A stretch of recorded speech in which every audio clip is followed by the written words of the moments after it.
nobody has actually tried to figure out a better way of organizing ourselves on top of the internet. And we're currently running on a few centuries old social operating system, which is, at least in the West, capitalism and democracy in their current forms.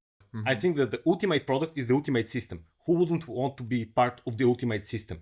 The collective is going to be able to program itself and its own incentives. We're trying to create a new source of authority, a new incentive structure, which is not going to replace money and capital entirely, but it is going to supplant it and start regulating it. Yeah. Currently, So wouldn't this mean that, for example, someone that has a better rating has bigger say in certain things than other users? yeah, absolutely. So, But doesn't this erase the principle of democracy then? well, I think democracy has a lot of problems. One way I call the system is deep democracy. Just like there are deep neural networks, I want to turn society into something like a neural network. And why deep? Because we can vote on a stack of rules. We can have equal votes on the bottom of the stack, and then depending on how we vote on issues in that bottom constitution, then we can start branching to how much inequality we want, how we want to prioritize some experts over others, or what the penalties should be, or how we want to compute the score.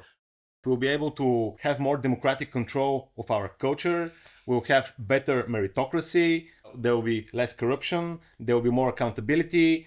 We can start engineering barriers and things which cannot be bought with money. We can define rules for different aspects of the system where you cannot influence them by money.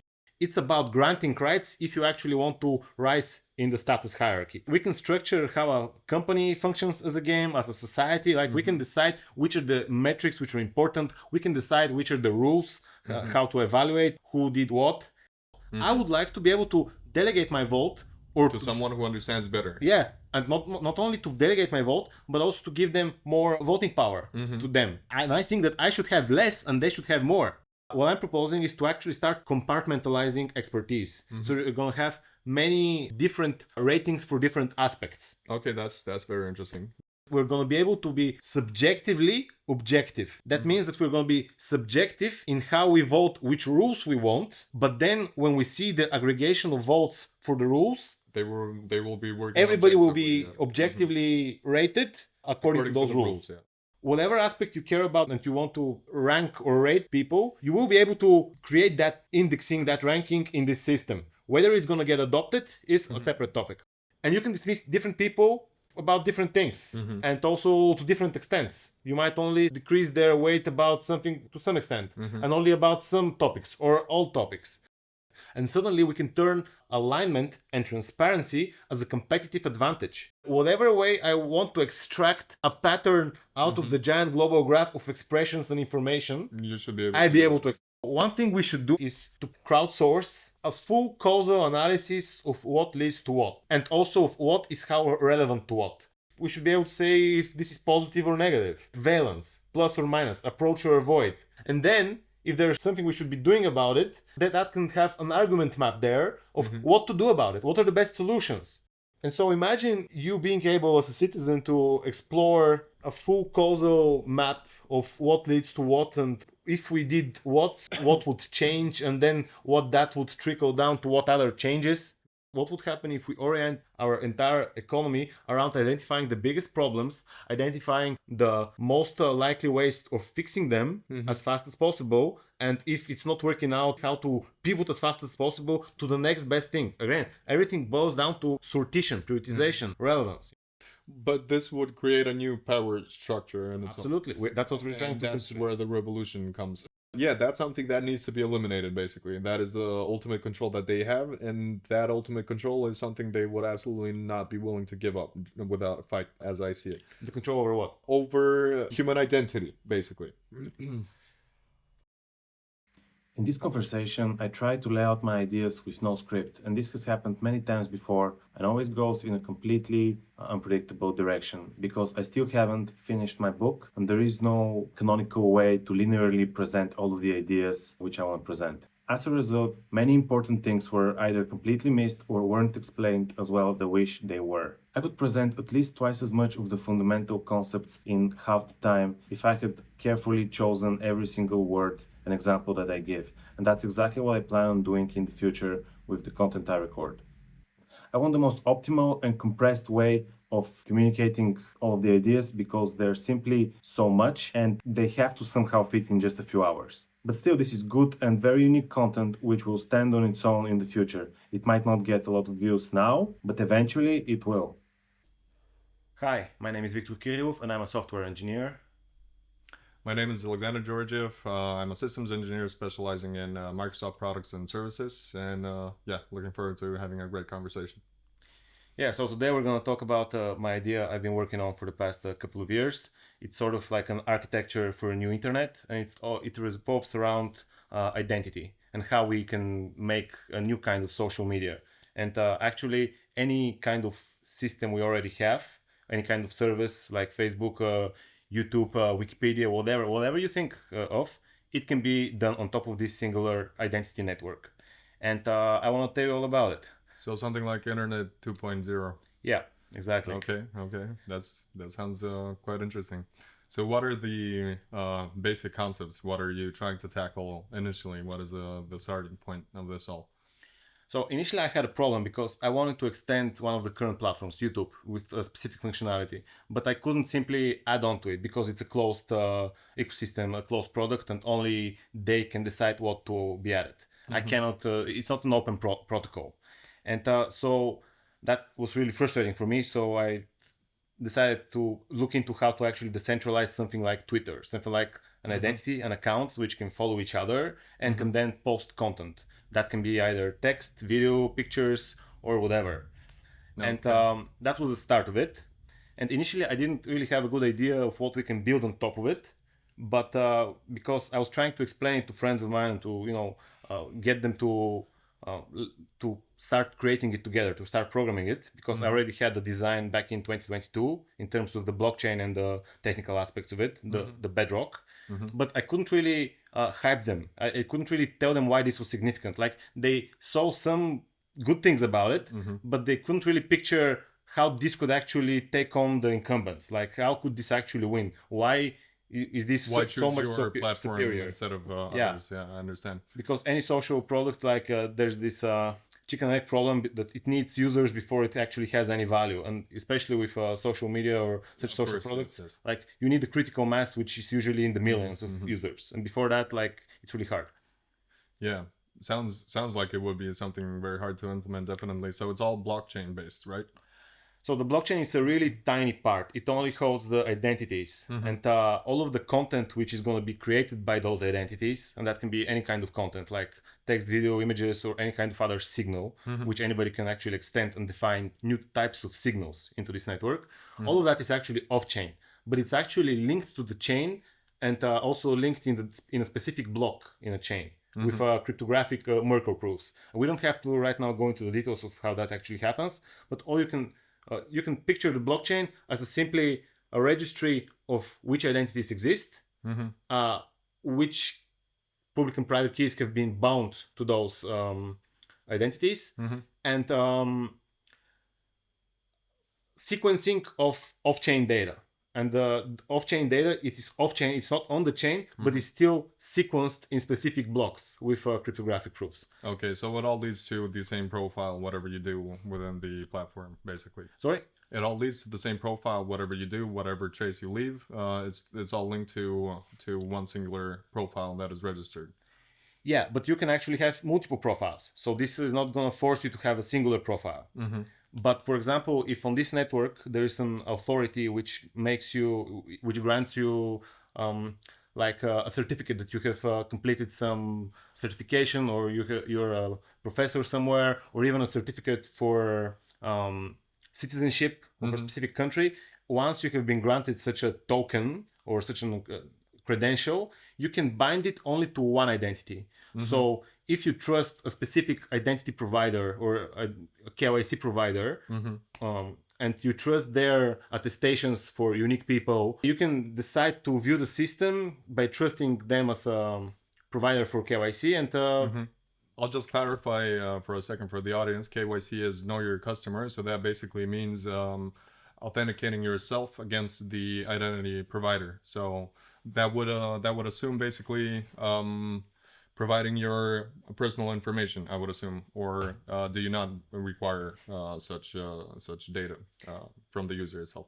So the thing is that this is entirely up to the implementation of the KYC provider. Like some can require only the bare minimum, some can provide, request a lot more from users. But the really cool thing is that in this system, thanks to zero knowledge proofs, you'll be able to be issued a credential for being unique from a specific KYC provider. And then when you decide to bind that credential to an identity, you can actually do that in a way such that the KYC provider doesn't know which identity that credential is actually linked to. So that link can be erased and it can yet still be proved cryptographically within the whole thing. Okay. So you can actually have completely anonymous accounts which can actually prove that they have worked in a specific company, even the specific time from when to when they have worked in it, or citizenship, or multiple citizenships, or whatever. Like people were also able to do other shenanigans, like for example, bind one citizenship to one account and another citizenship if they have dual to another account. But but it would still require some sort of identification. So if you're a citizen, for example, you would need to provide your passport for to be verified. Is that the case, or can somebody just hop on and create an account absolutely anonymously without any sort of KYC verification? By default, anybody will be able to create an account. It will have some minor price in some way because we don't want the system to be easily flooded with new accounts. Because it's not just that there will be too many new empty accounts if somebody decides to flood it, but also somebody might want to open an account, and if it's actually being flooded, they might not even be able to if somebody else is flooding it. So there will be some kind of rate limiting, and the price might be somewhere between a few dollars to up to $10 or something like that. But if this system becomes important enough, like many people will be able to afford it anyway, but even countries, if eventually it becomes so advantageous for the population to be on this network, countries might pay for their citizens for identities. So even the cost of $10, for example, for opening an account, and it might be just $2, we don't know. It might be even $1. Like this will be determined in the future. But there will be some minor cost, but that is negligible compared to what you actually be able to get in return. And even it will be able to be subsidized by someone else, like your government, for example. Yeah, but don't you think that if it's subsidized by government, then wouldn't it serve them as a tool for more control over their citizens, for, I don't know, surveillance purposes, for example? If they subsidize it, they would have their own interests, and obviously governments have their own interests always if they subsidize whatever it is. So don't you think there might be some foul play, let's put it this way, from the government side towards this kind of technology? Yeah, well, the thing is that the base protocol itself is going to be open and anybody will be able to interact with it. So if you want to circumvent the government subsidy, and if they impose a specific way of opening an account and binding it with KYC in a way that they know which account that is. Which obviously they would want to do. Yeah, but the thing is that there will always be an option for you to create your own account separately. And if they don't allow the government mandated KYC, certificate authority or whatever it is, to bind without the knowledge of what you're binding to,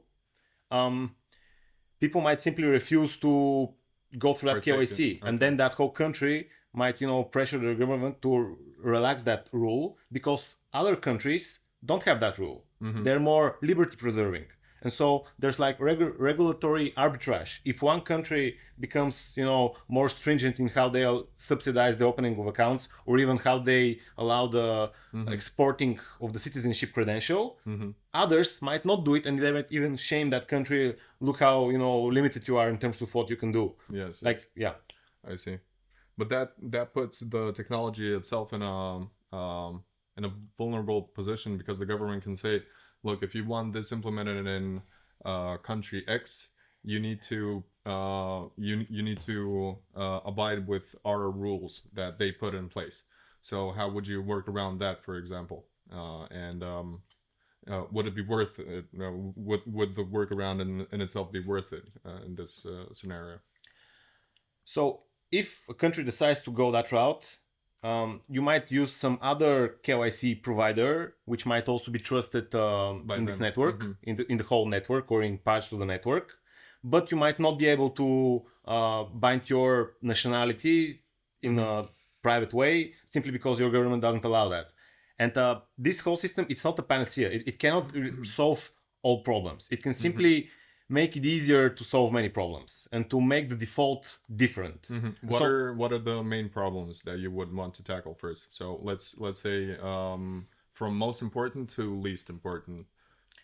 You mean around KYC and identity or other problems I mean, in general? like in general, like what the technology itself would be built for solving, basically. So I think that the biggest jumps in how humans have organized themselves is not around the three eras of tools like Stone Age, Bronze Age, Iron Age. It's actually our communication technology, which is with the three biggest jumps. They were language, writing, and the printing press a few centuries ago. And those were accompanied with the largest shifts and paradigm shifts in terms of how we organize society.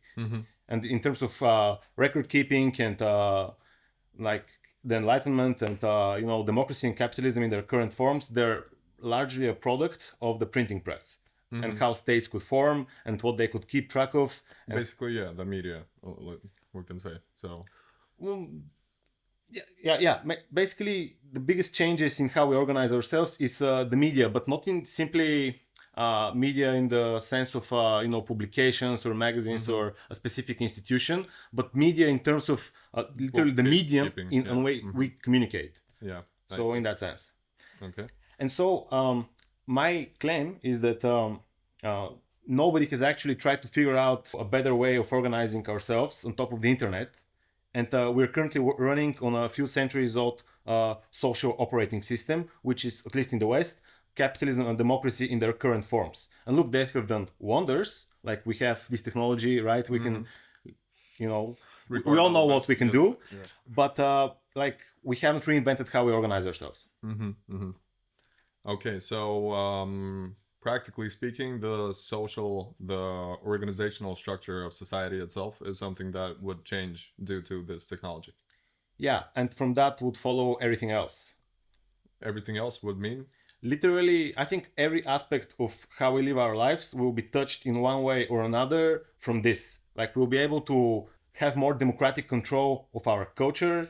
We'll have better meritocracy. There will be less corruption. There will be more accountability. We'll be able to incentivize people in different ways, not simply with money. And the problem with money is that it's a double-edged sword. Like it has the fact that everything is perfectly liquid. Like housing is not exactly perfectly liquid, but still you can sell it even at a discount if you really need to sell it. But still the point is that anything can be sold and then you can buy anything else with that money. Like money is the ultimate liquidity, right? Essentially. And anything can be sold to money.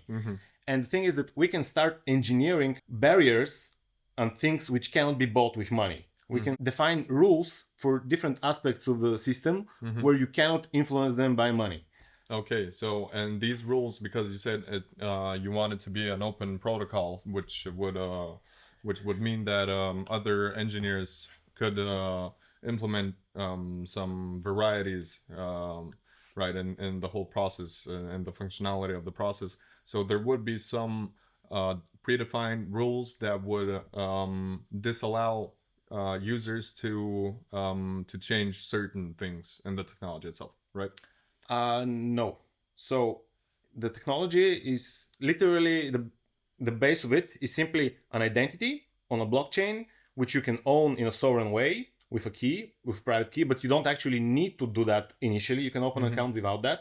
And even when you bind the key, you don't actually need to use that key, unlike all other crypto.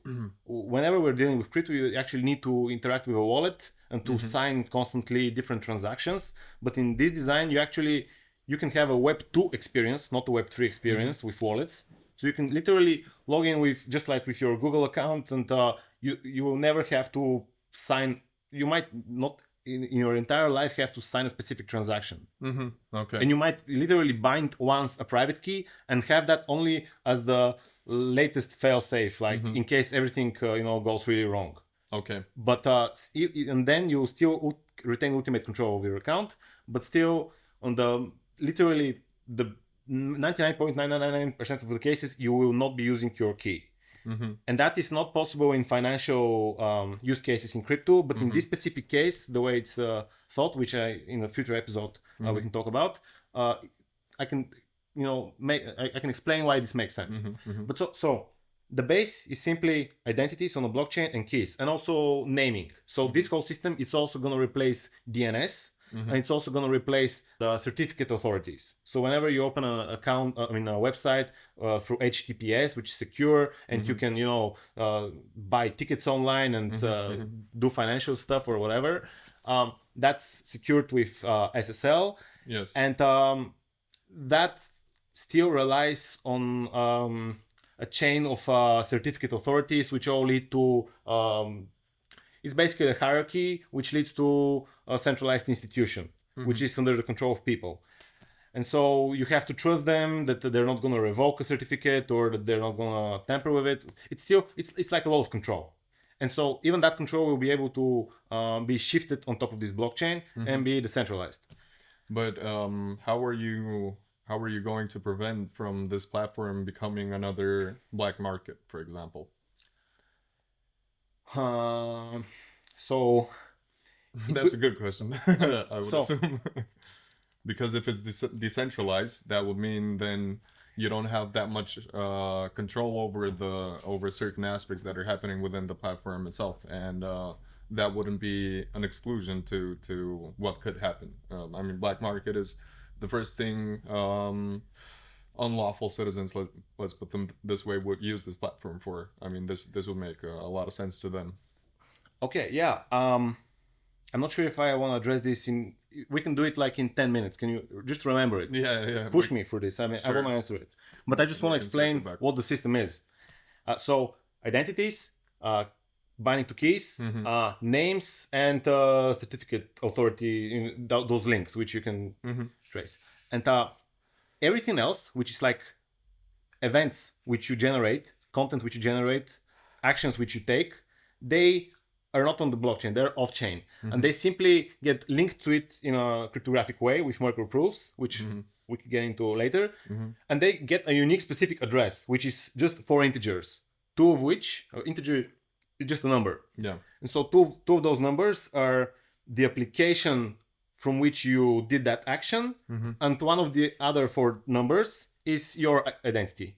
And so, for example, let's say that you're using something like Facebook, and it has an ID of 700, and my ID is 42. So whenever I comment something or I like something, those events which I've generated, they will have an address which is not going to be like currently... Like hashes. Yeah. So currently in crypto, they use a lot of hashes, which is really unreadable. They're really long, and they don't tell you anything when you look at them. Like you just have to look into a database to actually get what this hash corresponds to. But when you look at it, you don't know anything. But in this addressing system for the off-chain events I'm proposing, whenever any single event will be uniquely identifiable with 4 numbers, and 2 of which are the application ID and the user ID. And so immediately you actually know 2 points of contact, 2 IDs, which you can check on chain how to contact them directly to request this information. But would 4 digits then be enough for all the users? I mean, it's 4 to the 4.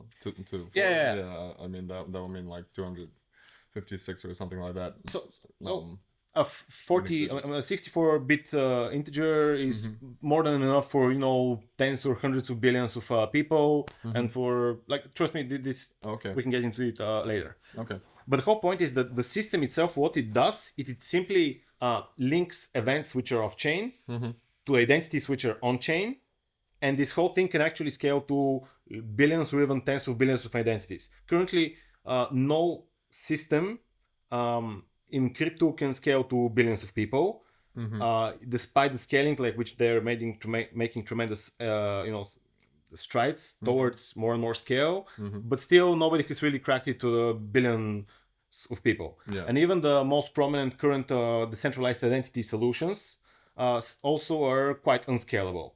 You mean the IP address, or No, what I exactly? mean in terms of simply how many accounts they can hold and how much data they can address and route. Because they also try to, because my solution, which I'm proposing, is simply an addressing scheme, and the whole storage of the data is not handled by the protocol, or how you retrieve the data is not handled. The protocol simply helps you get in touch with somebody to fetch the data. Just like right now, when you open a URL with a domain, it gets resolved to an IP, and you know to your computer to open a direct connection with that computer, that IP on somewhere on the internet, so you know who to contact for that data. But the thing is that currently everything you generate, like whenever you tweet, you get URL for your tweet, right? Or you post on Facebook, you get a URL for that. It is tied to their domain. It is tied to their servers. You cannot of course. export your event and to actually provide it on your own through some other means. Like they literally own you. You don't exist outside of their system. That is true. If they go away, you go away. Yes, absolutely. And Facebook did something interesting with their Threads product, which is like a Twitter clone, which is on top of an open protocol for social media. And so they're working partially in that direction. But I just But wait, you said that if they go away, you go away, like your account, your data and such. But if we go down to the physical layer of stuff where everything is hosted on servers, if, for example, let's say, I mean, of course, there is replication between servers for disaster recovery and such scenarios. But let's just for the sake of the argument, let's imagine for a second that all your server rooms burn down. What will happen then to the user accounts if the server goes down where they are hosted, basically? Then they are also gone in such a scenario. You're asking for my system, or because that's currently the case with the current system we're living in, and in my system, you'll be able to the events you generate, especially the public ones, they will be able to be stored actually in multiple places, and anybody will be able to actually give them to requests. So there are actually more than. But stored in multiple places. What are those multiple places? So one place will be the application which originally you used to generate the event from. Like if you were using like something like Facebook, so and you mean locally on the computer itself? On the servers of Facebook. Okay. But because you actually own your account and you have something like an account manager for your account, you can actually, in this system, all data will be portable and exportable. And by default, whenever it's published and linked to the blockchain, you'll be able to then ask that application for your event to provide you the information about it. Yes, in a way that you can actually also store it, and not simply to store it like an export of your data, but in a way that you can also serve it. So whenever somebody sees an event, which the first integer is the application ID and the third is the user ID, they actually have the two most obvious ways to fetch that event is one is to ask the service, which is identified by the first integer, to give you that event. But suppose that service is already gone, they can then later ask you or see your account manager, who is probably like something like your personal cloud. They can fetch it from there, and still it's the same URI for that event. Okay. What if I, for example, have some information there that I once decided that is open to public, and then I decide to remove it? Can I remove it indefinitely so it's never any more accessible, or how would this work exactly? Currently, when there's this law called the right to be forgotten, and so when you request your footprint to be entirely deleted, you expect and hope that the current companies delete you. You expect and hope for the best, And maybe they do it for most users, and maybe they keep some information for more interesting persons, interesting to them or to intelligence agencies. Who knows? But we can't really know. We can't really know. But in this ecosystem which I'm proposing, it's going to be actually quite similar. So whenever you decide you request for some specific thing to be deleted, we will have eventually laws which will mandate that all of the services which are mainstream are used to fetch that data, that they will be abiding by this common standard. But in this ecosystem, we can create different norms for different types of personas or different types of content and what can be requested to be deleted. Like, for example, if a politician makes a claim that by a specific date, a specific metric in society will change in a specific way, which is very specific, like a prediction, and it's, their career depends on it. We might have a cultural norm for such more important high-profile predictions to be non-deletable. And you might have carte blanche to not even if that person says delete, I don't want this event to exist. Like, we can have a norm to simply not allow him to delete that kind of information. Yeah, to simply ignore their requests, because the person has generated an event. That event can be addressed, and anybody can fetch that content, and they can also serve it as well. And there will be a few major hubs which will be serving those events. Okay, so basically, if the platform decides, then again, you are not able to delete certain things. In this case, if the culture decides that some types of events from certain types of accounts you need to remain, and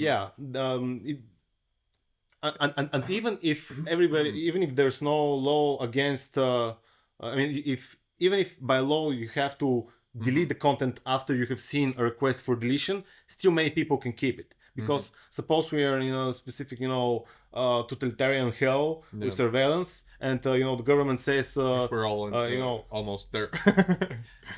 Who knows? Yeah. But imagine they're faking the GDP statistics or whatever, and you actually keep old events from them and old claims which they try to remove, or they're making takedown requests from the Wayback Machine, which is the Internet Archive, right? They can currently, that's a centralized institution. They can simply delete those records, and they that has happened many times already. But in this system, you will be able to, for a specific event, which literally the most powerful, governments in the world want to be deleted, you'll be able to keep the data locally, keep a proof that this data corresponds to that specific address, and then later in the future, or whatever, if somebody requests that data, you'll be able to give it to the network in a decentralized way, such that they can also fetch it and they can read it and verify that this is indeed the data which corresponds to this event.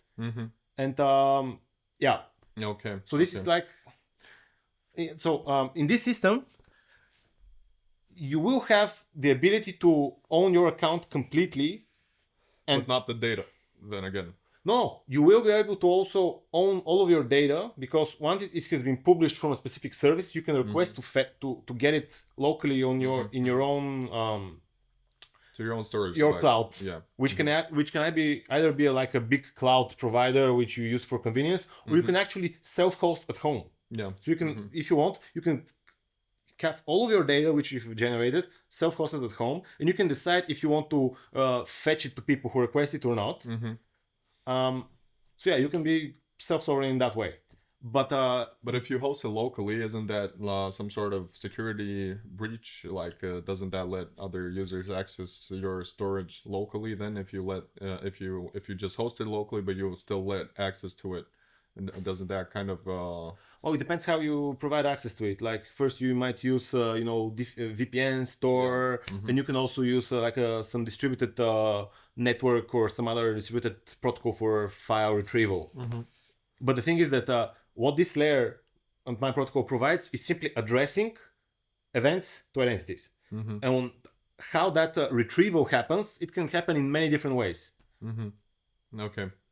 So, speaking about centralization and decentralization, so in order to get from the theoretical part to the practical, you would need to start a company that would basically start working on this project.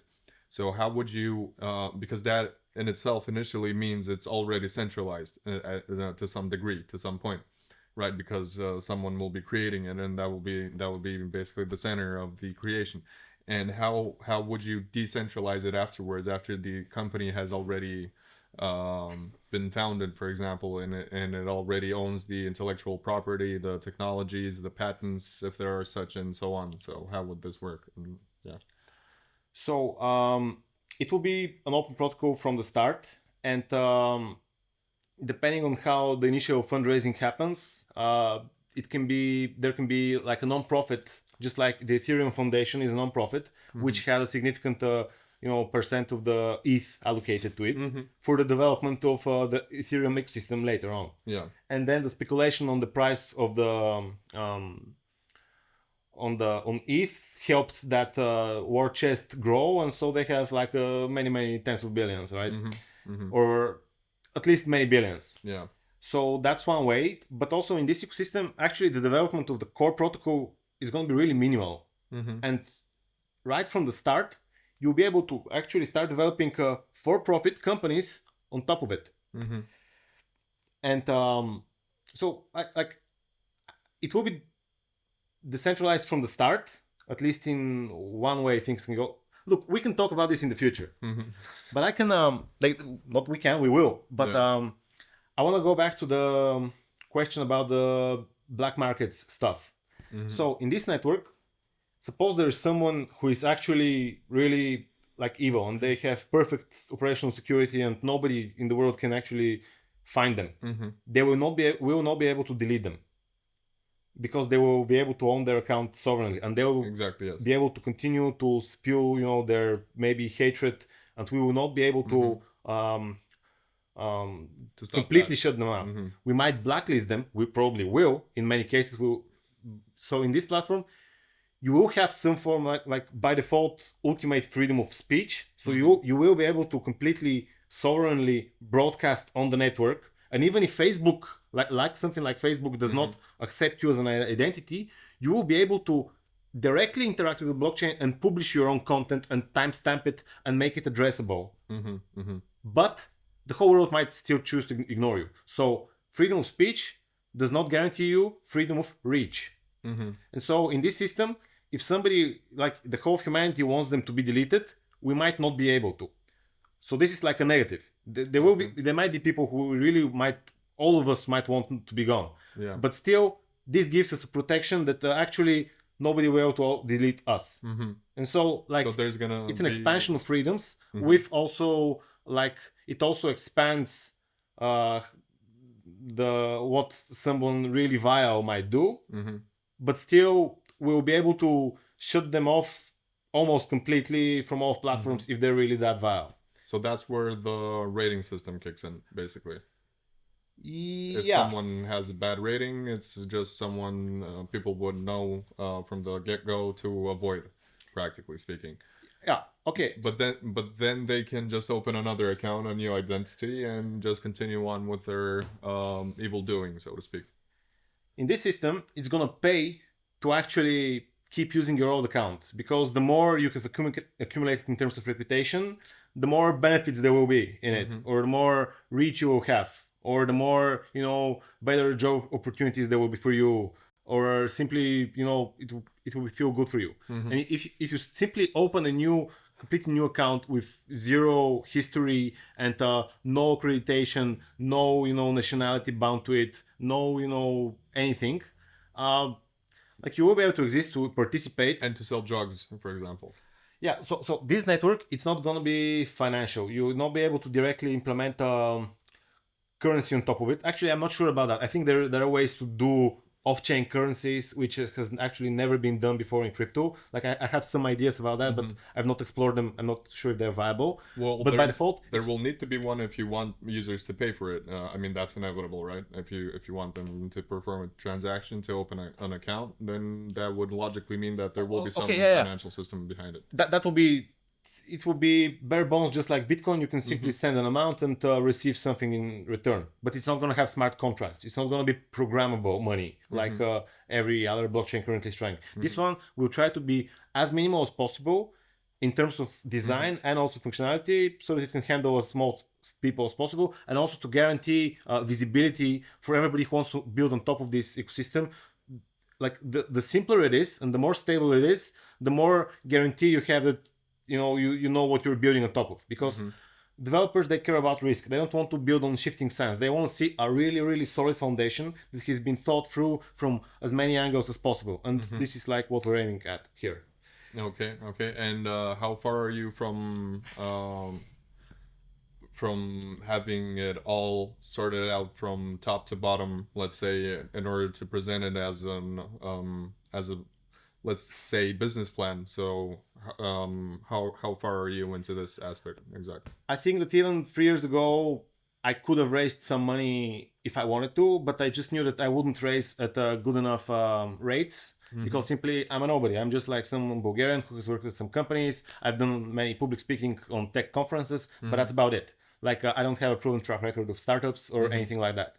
So I decided to work as much as possible before I fundraise, because I want to get the best terms, not simply for myself, but I want to increase the chance of this thing to actually work. I don't want to try with it. I want to succeed with it. Yeah. And but there were a few questions which I didn't answer from the things which you asked before, and I wanted to address those. So this system, there will be a basic currency on top of it to pay for like names or stuff like that, but you might not have to interact directly with the chain to do that. You'll be using your own personal cloud for that as a intermediary, or the different services as intermediaries. So think of this blockchain as being as a backbone for services by default, where users are almost never going to interact with it directly. Actions for users which need something to change on the blockchain will mostly happen through intermediaries, simply to make the whole thing more scalable and also to make the user experience better. So you don't have to, think about your private key and sign transactions and worry about somebody, stealing your stuff. But users can implement their own services. But yeah, if they want, they can either implement their own or simply use open source implemented solutions and interact directly. So there is a fallback for you to be completely sovereign, but by default, you'll be using the backbone, which trusted is third parties. But the thing is that those third parties, why is it okay here to trust them with your identity? Personal information, yeah. Unlike as with finances and big sums, which is actually the focus of the other crypto, right? Because when you use about finances an intermediary, you trust them that they're not going to steal your money or get over leverage and blow out and you lose all your money. But in this system, the worst they can do is simply post an event on your behalf which you didn't post. They can impersonate you. But then you can simply claim that they impersonated you. You can ruin their reputation for doing that. And also, even right now, we completely trust Twitter or Facebook to not start tweeting on our behalf, right? Basically, so yes. We're literally just moving one step into the better direction of having more optional sovereignty. So in case a service starts going bad, which currently has literally probably never happened. Yes. No. What has happened, they have been hacked. Like, for example, someone hacks Twitter and starts posting from the accounts of Elon Musk about Bitcoin donation address, and they scam people. Like, that has happened. Not only that, I mean, the platforms themselves have been participating in, more, how should I say it, totalitarian types of manipulating their users, for example, censoring information that is that happens through censoring or through suggestions. Like when you type a search query in Google and the suggestions which you see, they're not necessarily what most people search. Exactly. It can be nudged. And the thing is that we can't even prove how it was nudged because we don't have any access to how that's computed. Right? So would this also then provide a better unbiased search engine as well? Eventually, yeah, because of many reasons. But that's like we gotta discuss it some other time, because I just simply want to address other things. The concepts, general concepts. Yeah. And so a black market can develop, but it will use other currencies, and we already have black markets and dark markets, right? Yeah. So, but what will in this system? Let's talk about the events you're going to be able to generate, which are going to be linked to your identities. They can be anything, like not simply text posts and pictures and videos and audio files or whatever, any developer will be able to extend the system with a new data type, a new action type, a new event type. And for example, why do we have only 5 reactions or whatever on a Facebook post? Like heart emoji, laughing emoji or whatever. Like suppose I want to add a new type for reaction. Or maybe there shouldn't be simply, emotional like those, but maybe I want to express, I think this is dubious. We don't have a reaction for that. Or I don't agree with this. Yeah. Or no, that you can use the thumbs down, but you might not even have a thumbs down because somebody you don't decided. even have them in Facebook now, so it's actually it makes more sense to have them if you ask me. So even for really basic things, we're lacking. But this would be voter based, so there would be a poll that decides basically whether or not a function should be implemented in a given service or not. So anybody will be able to implement a new functionality, but that doesn't mean by default it's going to get used or adopted. People will need to start switching and preferring it through some kind of signaling. But wouldn't that bring to like total chaos if everybody wants to add something and then all the other users need to disable that through the interface and such? Wouldn't that just flood the interface basically with all kind of different options? Well, yeah, but currently in the internet, anybody can publish a website, and the internet is to a large extent flooded with websites. But yet we still manage. Like the most useful ones are the ones we go to. Like we talk with others, we see what people post from or which links they share, and so eventually the good things start to bubble out. And yeah, but the good things, they are good for a reason, because they are cleansed from the garbage that end users don't need. That is why websites with the most simple design are basically better and preferred by users, just because they're not flooded with all kind of garbage that you can add or put there and so on. That's the UX for specific website. Yes. But I'm not sure if I gave the right example with how the internet can be flooded. But look, initially, this ecosystem is going to be bootstrapped with people who are really into the whole ideology behind the product. It's not a product. It's like it is a product in the sense that it is trying to deliver the ultimate product, which is the ultimate system. Yeah. I think that the ultimate product is the ultimate system. Who wouldn't want to be part of the ultimate system? Yeah, of course. But it's not going to be. It's going to be full of products. It's going to be an ecosystem of products within. And initially, it's going to be developed by people who are really into the whole ethos of the whole thing, and there will be like a direction where they're going to push, and there will be like a blueprint of which are the most important things first to be implemented, and what do we want most first to be implemented, and we'll be able to vote on proposals before they're made. We might even create new suggestions who we ourselves cannot develop, but somebody else might, and we might offer them some kind of reputation for that to be developed. So the idea is that it will start developing itself at some point, basically. Yeah, the idea is to make it a self-organizing ecosystem of many different services, and services can mean many different things. Yeah.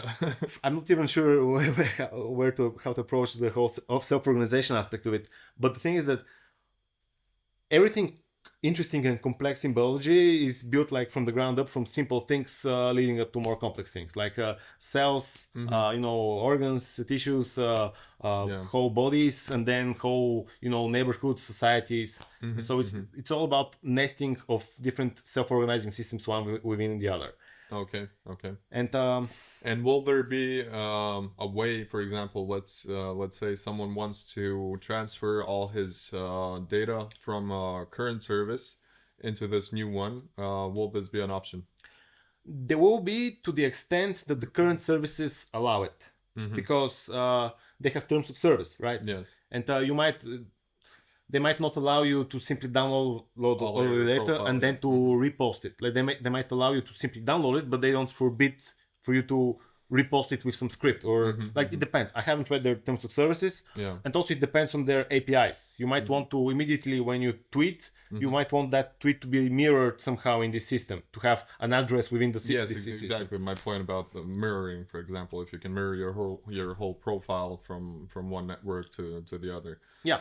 Like it will be available to some extent if people want it enough, but not fully. Of course. And it depends on the service provider being mirrored. that they use currently. Yeah. Okay, so But that's this where is the limitation is, basically. But you, yeah, that's the but on biggest your limitation. side of things, it would allow to import Yeah, absolutely. absolutely anything. Yeah, Okay. no problem. And this is actually a big part of the whole growth strategy of the thing. Like, to the extent of legality, such mirroring things, scripts or services will be developed. Okay. Just a second. So The beer is better. Huh? yeah, the water is over. So man, this conversation went in a really different direction, like a lot more technical, but I guess it's good. I like it. But usually let's talk about reputation, because that's like a really big thing. Like, it's the core of the thing. It is in society. Usually it's like the first thing I say to people, and now it's like we're No, in general. 40 minutes in or whatever. No, in general, that is a very important aspect. I mean, that's how the social hierarchy works. I mean, if you have no credit, you're nobody, or if you've been to prison, for example, for 20 years, you're fucked. So yeah, basically that would also imply some sort of this rating system that would generate some sort of status that you have within this platform. Yeah. So what's the idea behind that? What's the implications of it, and why is it for it? Let's start from there. I first want to say that people, they have the concept of status. They maybe have some vague conception of it, but almost nobody has actually fully thought through how much status is literally almost everything in society in one way or another. And so there's this really nice quote I love, which is, you can take the monkey out of the status seeking game, but you cannot take the status seeking out of the monkey, because it's literally the same about the jungle, but yeah. Yeah. Basically, I understand what you mean. Yeah. So one way I usually start to describe this whole system literally in the first 30 seconds when I speak to someone is imagine China's social credit system score, or at least what we have heard or read about it. It's a top-down system where from the top they start deriving the rules for if you're not if you're not a credible upright citizen, how some of your rights might be eroded. Like, you might not be able to pay for a ticket for trains or planes, or if you haven't paid your debts or whatever. And so what I'm proposing is literally the opposite of that, where we democratically, from the bottom up, vote on the rules of the system. And it's not about taking away rights. It's about granting rights if you actually want to rise in the status hierarchy. So I want us to collectively co-create our games, and these games, we can structure how a company functions as a game, as a society. We can decide which are the metrics which are important. We can decide which are the rules, how to evaluate who did what. And another thing is that currently... So wouldn't this mean that, for example, someone that has a better rating, let's put it this way, has more voice, more bigger say in certain things than other users? Yeah, absolutely. So, but doesn't this erase the principle of democracy then? Well, I think democracy has a lot of problems. I still don't have Of course it does, yes. A perfect. There is no perfect democracy. Let's start from there. I mean, it's a theory, but it's good in theory. I mean, in practice, it hasn't been implemented successfully nowhere so far. I mean, there are parliaments that you vote for members of the parliaments, then they vote for the speaker of the parliament, and that's something they decide. You're very removed. Them, right? You cannot easily make a targeted change, right? Look, there are many problems, but one I like to focus on is why does literally everybody, have opinions about energy? No, many they people shouldn't have. No, I myself, for example, when Bulgaria had a referendum if we should close or keep the nuclear reactors, I have no clue myself, but yet I have the right to vote. I would like to be able to delegate my vote or to someone who understands better. Yeah, and not only to delegate my vote, but also to give them more voting power to them. Okay. And I think that I should have less and they should have more.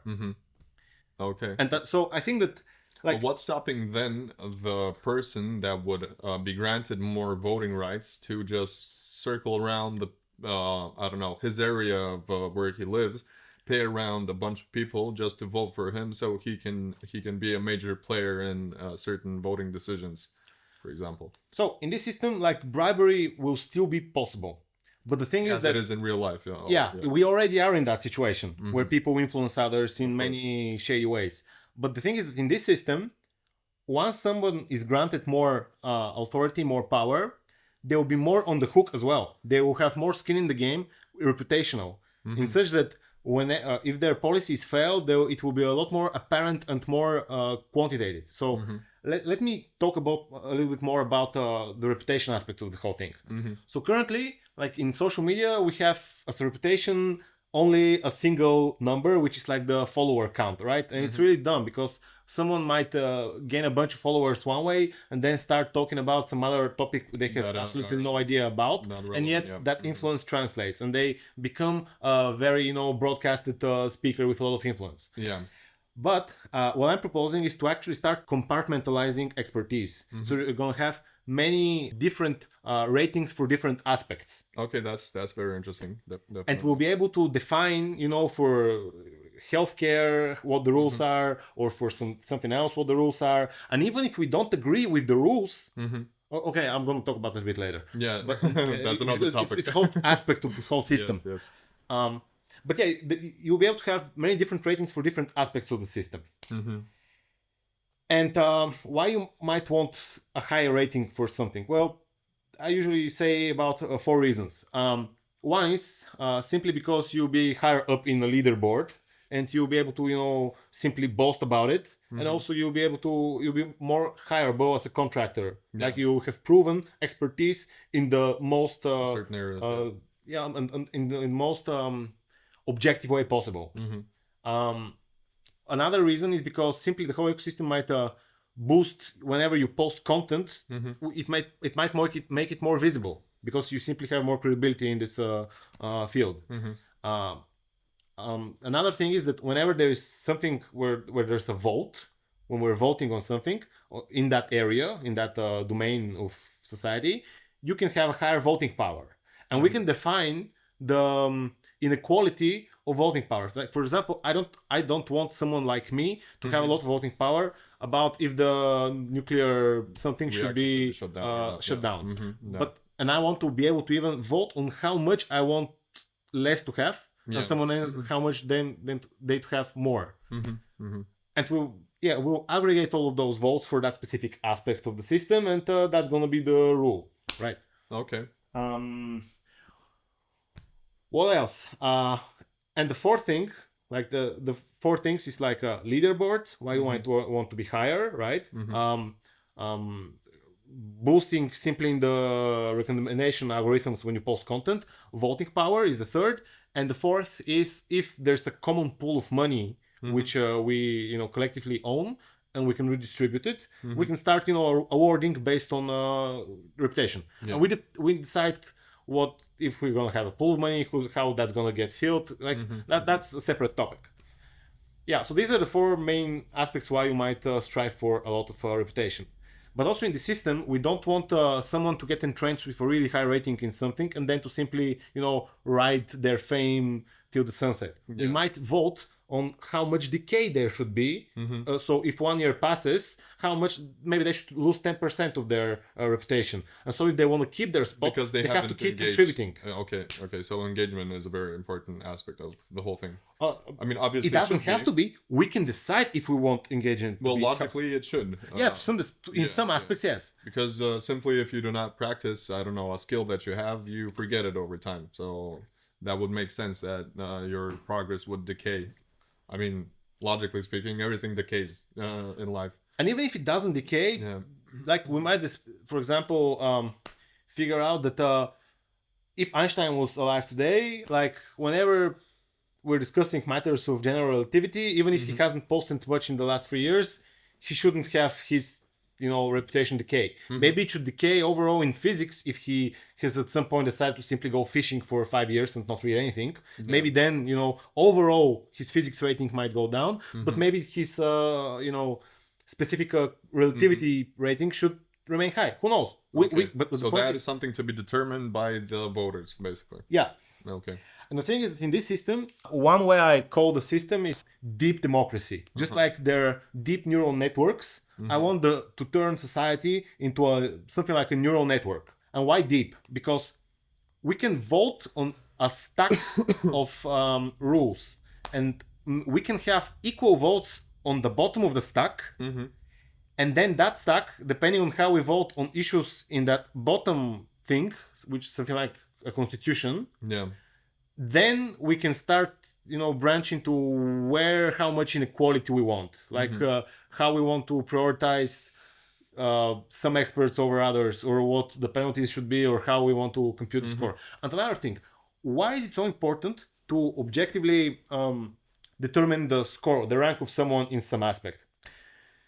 Suppose that there's an election coming, and there's some up-and-coming, candidate you hear about, and he's the only one addressing an issue you really care about. Yeah. And you hear his statement, and it really resonates, and you say, yeah, he's a reasonable person, right? Or she, yeah.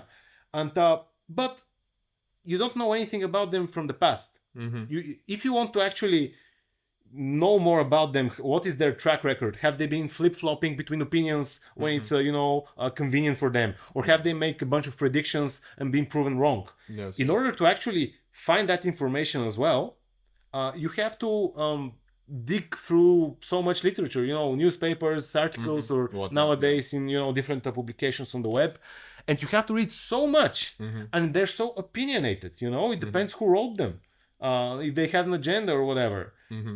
And imagine if you could simply, see some new politician you've never heard about, and you see a message which really resonates, but then you can simply look at a score which is computed based on objective rules. And you know those rules. You know them like conceptually what they are. You don't know the specific actions that person make, or the specific predictions which they made. You need to know but what exactly you're searching for. Nevertheless, I mean, same with as the example, if put in real life, you would need to search for some certain topics in some newspapers that are long forgotten. For example, here you would also need to search for something explicitly interesting to your own self to find it. Yes and no. So you will be able to look for different indexes and different rankings, but there will be societally, more dominant rankings. And like some rankings will emerge as more credible, giving better results. And if they start giving poorer results, they will be forked. So some aspects of how they're computed will be changed, and in time, better versions will be able to get proven out. And so, yeah, one way I like to describe this whole system is that we're going to be able to be subjectively objective. That means that we're going to be subjective in how we vote which rules we want, but then when we see the aggregation of votes for the rules, they will be working. Everybody will be objectively rated according to those rules. Okay. And we'll be able to instead of debating people and who has better charisma, or who had the better handshake, or if he pulled the other guy his way, or if he tapped him on the, like, all of this monkey primate businessman, like it can be swept aside, and we can actually start focusing on mechanisms, on principles. And the good thing is that once you describe a principle to someone, they understand it forever, or mostly forever, right? But the things you describe are basic human psychology, which for certain people is the driving factor whether or not they would want to vote for him, for example. Because a lot of people, let's put Trump as the most evident example. A lot of people dislike him just because of the way he behaves, right? So that is something extremely primal. But then again, it's very important for certain users. So you can't just put aside things that some people think are important to them. And if it's a big portion of the population, then even less is the capability to just put it under the rug. Yeah, look, in this system, we can have rankings for etiquette. If somebody is really egregious, or and how we define those rankings, that's a separate topic. But whatever aspect you care about, you will be able to codify it and to rank people with it. and if you think that's important, you will be able to make your case and start getting other people to care about it as well. And the system I'm proposing, someone like Trump will be ranked objectively in multiple ways, or at least more objectively. Like it's hard to achieve, perfect objectivity. Yes, it's impossible. But it will be better than currently. And so we'll be able to rank him simply in terms of his ways of speaking, or to simply lie, or to simply A/B test what resonates more with the crowd. I don't like that. But I also think that whenever he, has a policy which is more or less correct or right, he should also get credit for that. And so in this system, all politicians could be, objectively judged in how they behave, in what example they set as a person, simply as a person, and also in terms of their policies. And I'm not saying his policies are also all perfect, right? Like it's a mixed bag. Yeah. But the thing is that whatever aspect you care about the system and you want to rank or rate people, you will be able to create that indexing, that ranking in this system. Whether it's going to get adopted is a different, a separate topic. Okay. And yeah. Well, it sounds like something. Once it takes off, governments would be very interested to manipulate in one way or another. Definitely, this will be something that will be attempted. They suggest you $1 billion to buy your company off so they can take control of it, right?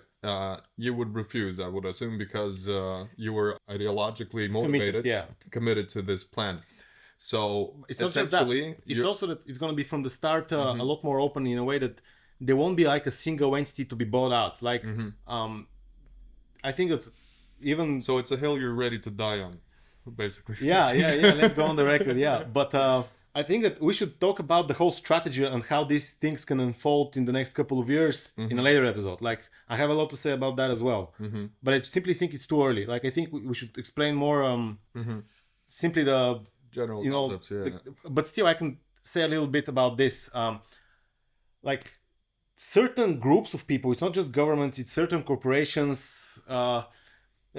different groups of people or also different individuals are gonna like it and dislike it to different extents. Because if this system is pushing for more alignment, those that are more misaligned, which externalize more harms, which cheat more in different ways, either legally or illegally, because there's a lot of legal cheating as well. Like this is a system which will start pushing for more transparency and more alignment in many different ways. And so the more misaligned an entity is, either consciously on their behalf or even unconsciously, they will push back more in different ways. But there will be a lot of people which this will resonate with. And also in this system, we're not going to be able to simply incentivize different identities of people, but also of companies. And so we might start collectively setting the rules for companies for, to publish more open data, simply more of their internal workings or more of their source code open. And why might they do that? Because that's like a competitive disadvantage, right? In the current model. Yeah. But in this model, when you do that, the whole ecosystem, we might choose to reward them somehow, because if they're giving up something, they should get something in return. And what are they going to get? Simply, they're going to get prioritized higher in the rankings of services in this ecosystem. So when you're looking to buy a new toaster or whatever, or a new service for whatever, like any service can be rated in terms of, what quality their products are, what's the sourcing, are they more transparent with all their financing and if they use a sweatshop or whatever. Well, the transparency aspect in itself would mean the official start of a battle against all the current social media platforms, of course, but there's a lot of people behind those social media platforms that are working on diminishing the transparency as much as they can. So this will kind of lead to it sounds like initially some sort of cultural revolution, and then maybe even a real one. So. Yeah. But the thing is that it's going to be a really gradual cultural revolution, more like evolution. Like imagine the R just scraped off, cultural evolution. And That's wishful thinking, but I No, I respect that. let's agree to disagree. Like, I think that in 20, 30 hours, I could convince you that it's really plausible for that to go that way. But let's, for now, leave it at that. Yeah, But, just based on like historical evidence. let's leave it at that. Let's leave it for now. Yeah, we can Some get back different to that. time. Yeah. What I want to tell you is, okay, yeah, we're going to be able to reward companies for alignment. And what's the reward going to be like? They're simply going to get boosted more. Their content going to be more boosted, and also their products in ratings of specific categories. And that means that their marketing budget is going to be lower because they're simply not going to have to spend. And suddenly we can turn alignment and transparency as a competitive advantage. You know, and as a selling point. Yes, you know. it might be So some companies might, fight it, but others, they're simply see a new opportunity. Like, imagine that this social media thing, whatever it is, because this ecosystem has grown to 2, 3, 5 million people. That's still tiny compared to Twitter or Facebook, or but still, it's actually quite significant. And I think that initially it's gonna spread through more entrepreneurial types and more people who care about the future of technology, and those are the creative people mostly. At least, like the more those which have grown more, they're more entrenched. They're more of the status quo of the system. They don't really want to rock the boat too much. Like, for example, let's talk about liquid democracy. Liquid democracy sits in the middle between direct democracy and representative democracy. Direct democracy is when everybody votes on every issue, and that simply doesn't scale because simply it's too much work, and I cannot be competent about every single aspect. That's right. It does, especially in the modern day, it doesn't really scale because of the complexity of the world and also the number of people we have. Like, it's absurd. And on the other end, we have representative democracy, where we vote for a specific representative which should represent us about literally everything. And so it by default cannot be perfect. It's by default, by definition, imperfect. Because the number of combinations of different types of representatives are endless, right? And only a few are gonna rise and get enough votes even to surface above the 5% mark or whatever. Yeah. Okay. So and this system, it was necessary a few centuries ago, because we simply back then used horses to communicate between cities with information, right? So it was a really different time when we came up with representative democracy in the way it is. Yeah, liquid democracy sits in the middle somehow between these two. So on certain issues, you can vote directly if you feel like you're more informed. That you don't want to give your vote to someone else. Yeah, you want to go direct, either because you know a lot or simply because you have a really strong opinion. That can also not be always or a big ego. Very good idea. Yeah. But on other issues, you can simply delegate your vote. And it doesn't mean that on all other issues you have to delegate to one person or one entity. You can actually split your delegations. Like, for example, I can split my defense vote to my uncle, who was part of the army, and he knows his stuff, right? Yeah. And my aunt, she's a medical doctor, and I can give my healthcare vote to her. Yeah. So you can split, and even they can then all of the votes which they have aggregated, they can delegate those votes to someone else. So we can form chains of delegations, which can be quite interesting. And you can pull back your delegation at any point in time if you want. Depends. We might configure it in a way that you cannot pull it at any point in time. We can define if it's like every 2 years you can change, because sometimes it's important to have viscosity. You know viscosity? Yeah, I know. Yeah. But what if you just misclicked and you gave it away to someone you didn't want to, or your opinion changed in a couple of days? That's a UX issue. You can simply fix it by, having 10 seconds to conform again or whatever. Like, people are gonna misclick, right? People fat finger trades in hedge funds, and they, I sold 10 billion, million. It's usually in the millions, but it has happened, I think, even in billions. Not sure. But what was I talking about? Liquid democracy. And so it's not a really new concept. Like, it has existed for at least more than 1 decade, and maybe even 2. But we haven't seen it literally anywhere. And you know who implemented it and where? Google. They did it in Google+, but they didn't release it to the public. They used it internally within the Google, compounds, campuses, to vote on the different types of snacks they're gonna have in the kitchen. Like, the most inconsequential thing in the world, man. Yeah, Like, but it's and they would never roll it out publicly because it's simply like it's quite controversial to start messing with such societal forces, like aggregating votes in such a complex way. Yeah. Like maybe most of the biggest owners of those companies didn't even know about this feature because it was around the product managers. They knew about it and they decided it's not worth it. I think that we're all in the same boat together in this planet. Like many people don't really care that much about what happens in the next generations, but many people do. And I think that we can start pushing the culture so that even more people start caring about the further distance. And in this system I'm proposing, every single one of us will be able to express what they care most about. Like, for example, I would be able to express that I care about not only about the next 80 years or 70 or however I think I'm gonna live, but maybe the next 500 or maybe 2000. And I might display which things are the most valuable to me. And what happens if all of us express those things, we're able to deduplicate those expressions and to aggregate them, to count them. And then what happens, what if that becomes, the telos of the society, so that this is like the way we express the direction where we're gonna be the driving aiming. factor. Like, we're not gonna be aiming like, I want in 20 years the interest rate to be X. No, that's just one silly parameter of the current system. Yeah. I'm talking about more deep, profound things. Like, so they would need to be predefined then again for users to interact with. Yeah, but users will be able to define more and more and to add them to the system. And well, that's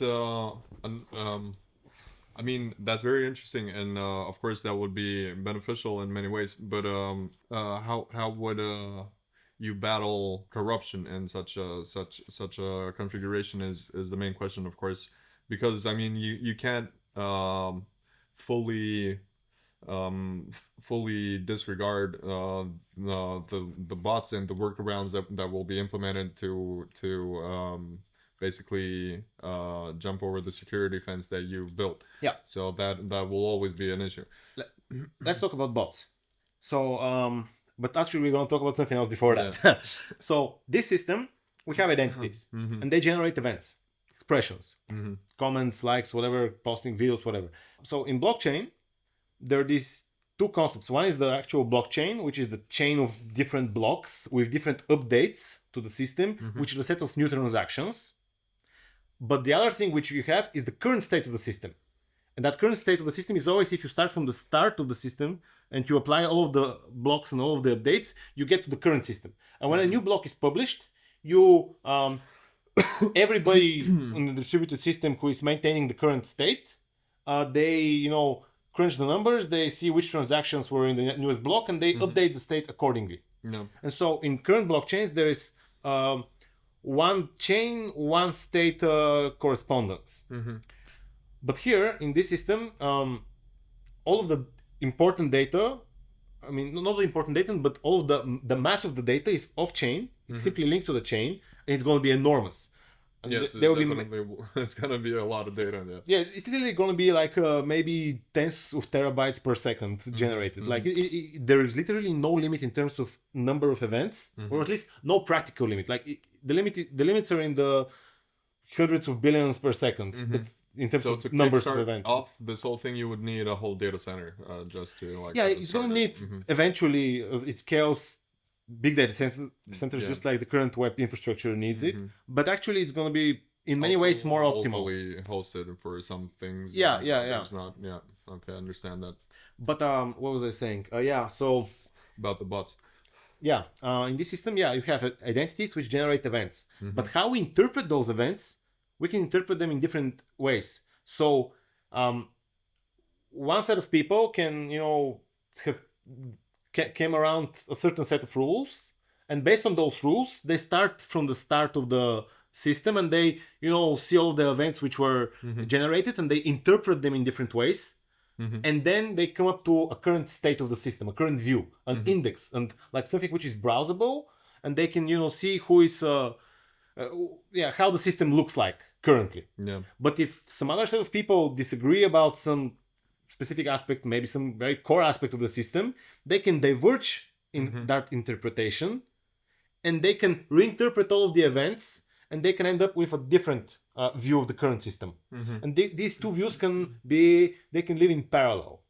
So you can fork the system. And so if you're not happy with one view, you can actually jump to another view. Okay. And the thing is that you're not limited to Would make just sense. two views. Like you can have an unlimited number of views. And also in this system, you can branch not only on core parameters, like for example, inequality for experts. If you tweak that aspect, you literally change every reputation score about any domain in the whole system. But someone might want to tweak it only for defense or only for healthcare. And then you have to recompute only part of the system. And so depending on how consequential the parameter you tweak is, you will have to recompute different amounts of data for a current view of the system. Okay. And that means that for the biggest divergences, because so much data is going to have to get recomputed because so many things depend on other things, there will be only a few views, major views.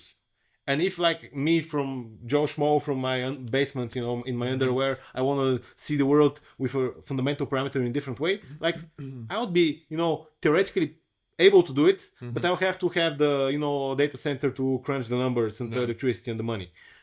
But if enough people pull and they demand a specific view, a different perspective, they will be able to crowdsource it in some way. Like either the infrastructure companies are gonna, pull resources and do it because simply the users demand that base view on top of every other service is gonna run on top of it, right?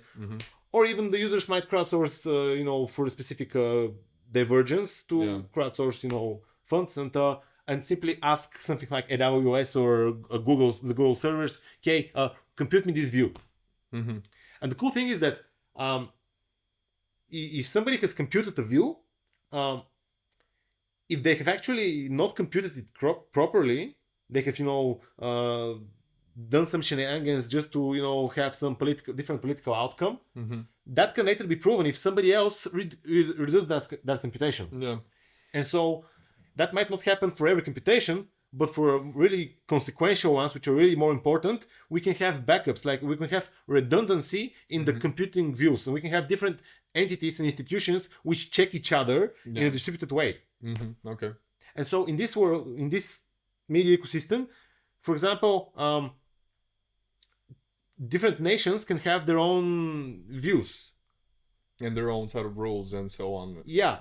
And also we might all collectively, the whole humanity can have one global view for the most global common things, but for other things where we diverge, we can branch from the global state and have our own little state. And then when we use services, we can point to which view to use, But still there will need to be a core of a set of core policies that cannot be changed fundamentally, right? So and building on top of those, you can already create new rules that people can vote on and so on, but some core aspects will not be we don't have in the changeable. current system. Like there's the fact that central banking works the way it does, it's really hard to change now, but it's not truly set in stone. Yeah. It's still ultimately under the control of people, at least theoretically. Yeah. And in this system, it's going to be similar. Like, like the Constitution of America can be changed. There probably is a way, right? Well, it has been amended, so either through amendments or whatever. Like, and in this system, it's going to be again similar. Like, there will be things which are simply too obvious and too, good and stable, and most people are going to agree on them. And if there is a flaw there, some people will be working on that. And okay, let's talk about how in this system the collective is going to be able to program itself and its own incentives. So we'll be able to vote how much we value error correction in the system.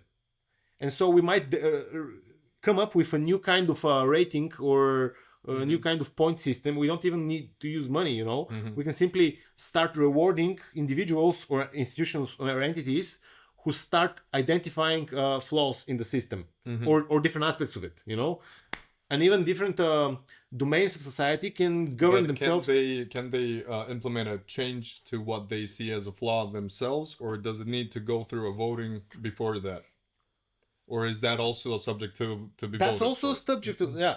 Look, if the person who identified the flaw was granted complete control Authority over how over things, something yeah, exactly. Yeah, in this something system, exact, yeah. we'll be able to have like some subsystems which are governed by consensus, another which are totally, hierarchical with a single individual on top. That's all fair game. It's just different configurations. And the cool thing is that you can see, like, for the same service in two different places with two different configurations, which gives a better result. Like which company outcompetes the other one, and maybe you can then debate where they diverge, because maybe there's a lot of commonality, but they diverge on a few key parameters of how they incentivize each other internally. And then you might, we can form theories about one is better than the other.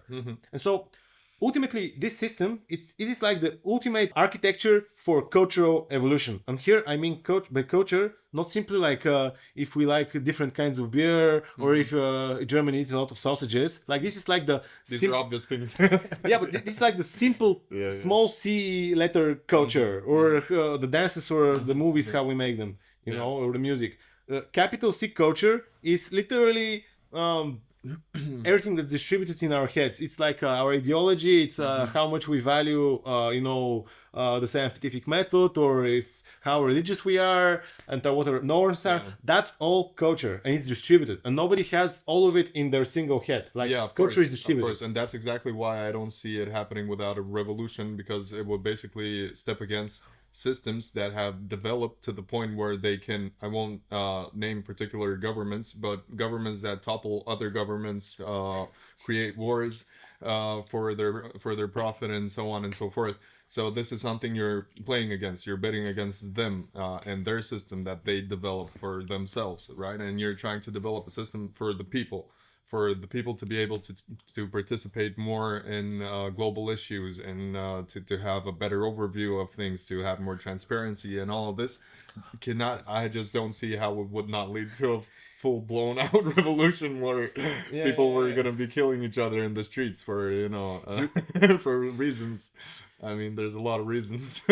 People might want to start killing each other, and Yeah, you really want to go there, but I disagree with you. I think this can happen gradually, and one way I like to call this whole thing is like the Trojan horse, because what I'm proposing is like the ultimate software stack for collective intelligence, and that means that a collective can more optimally, define how they want to incentivize each other, what they actually care about, what their goals are, what their processes are, how they govern each other. Like this is the most flexible way for the most optimal configuration or organization to evolve. And the thing is that any company currently in the current system which has, profit maximization as a goal, will benefit actually from a more optimal way of internally organizing itself, and that's how they're gonna be better in the market, right? yeah. And so, like the offering here is like the ultimate software stack for collective intelligence on any scale. It can work globally, it can use nationally, it can work on a company level, it can work on a city level, on a party level, on a neighborhood level even.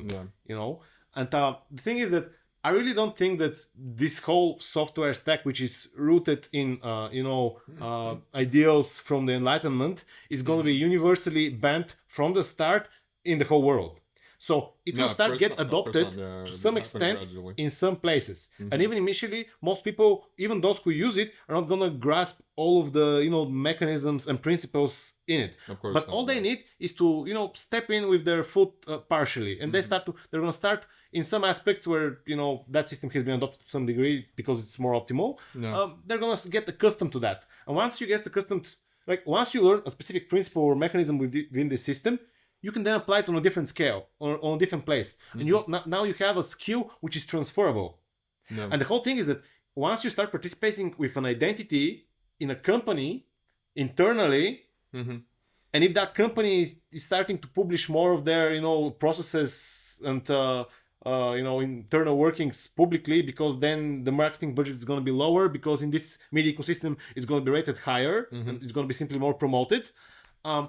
Then employees who work for that company, they can actually export their achievements which currently most people currently cannot. Like when you work in a company and then you go to an interview and you have to, prove again that you are actually capable. Well, the best way is for the interviewers to contact. That's why there are like references to contact your previous manager. That's the current best way. But that's not optimal at all. But the better way is if you are actually working on open source. Like for example, in engineering, in computer science, right? Open source. If you can actually point to something which is used by others, and you can point to your contributions like that speaks a lot more than simply like a high five from your buddy manager from the last company. And so it's more objective. And yes, in this company it should be more objective. And imagine if people start demanding that they're able to participate in companies with this software stack so that their expertise becomes exportable to other places and they can actually show off what they did. Like this is going to replace also LinkedIn. Like this thing can replace literally every aspect of whatever we do on the internet. Literally any service currently which exists, like Instagram, TikTok, whatever brain rot you're into, like can exist in it. But the question is, and the darknet as well. For example, you will be able to implement. I mean, if you're going for freedom, then go all the way. It's inescapable. Like you will be able to implement, for example, the UX of a darknet on top of this. But the transaction part is going to be using some other currency underneath.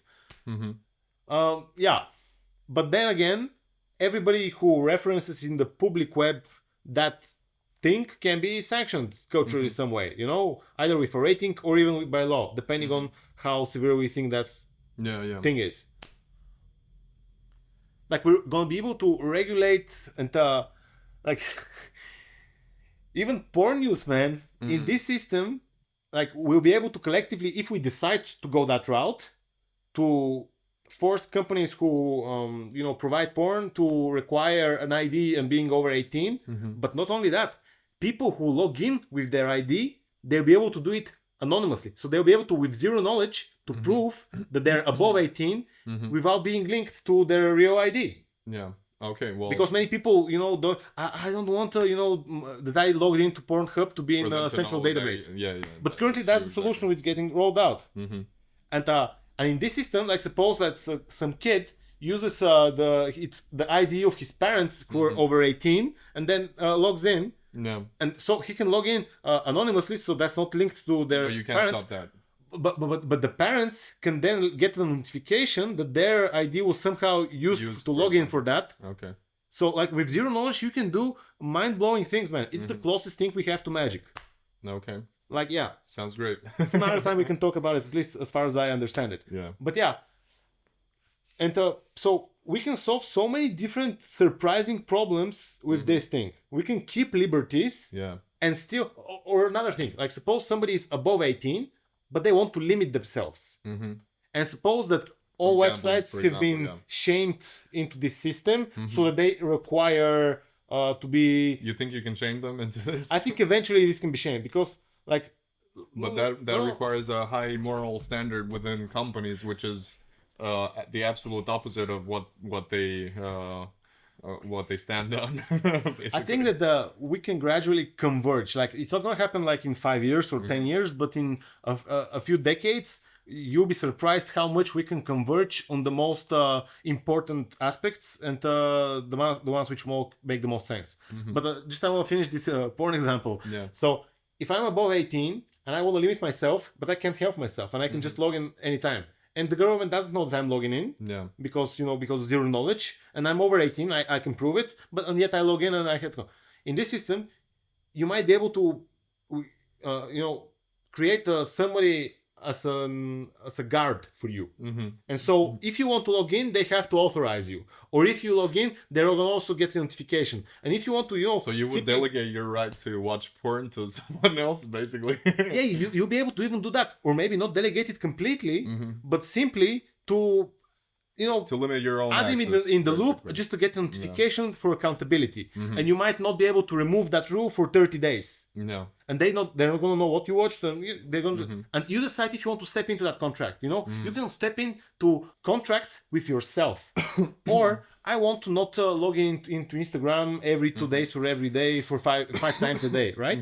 I can use that contract thing with myself and adding an accountability buddy for that as well. It doesn't have to be about porn. Will there be like a centralized UI for all of this, or do you want to categorize it somehow for different aspects, different websites? Let's put it this There'll way. be different services, which will, and most people are going to be using cloud services. But I mean the identity management aspect itself.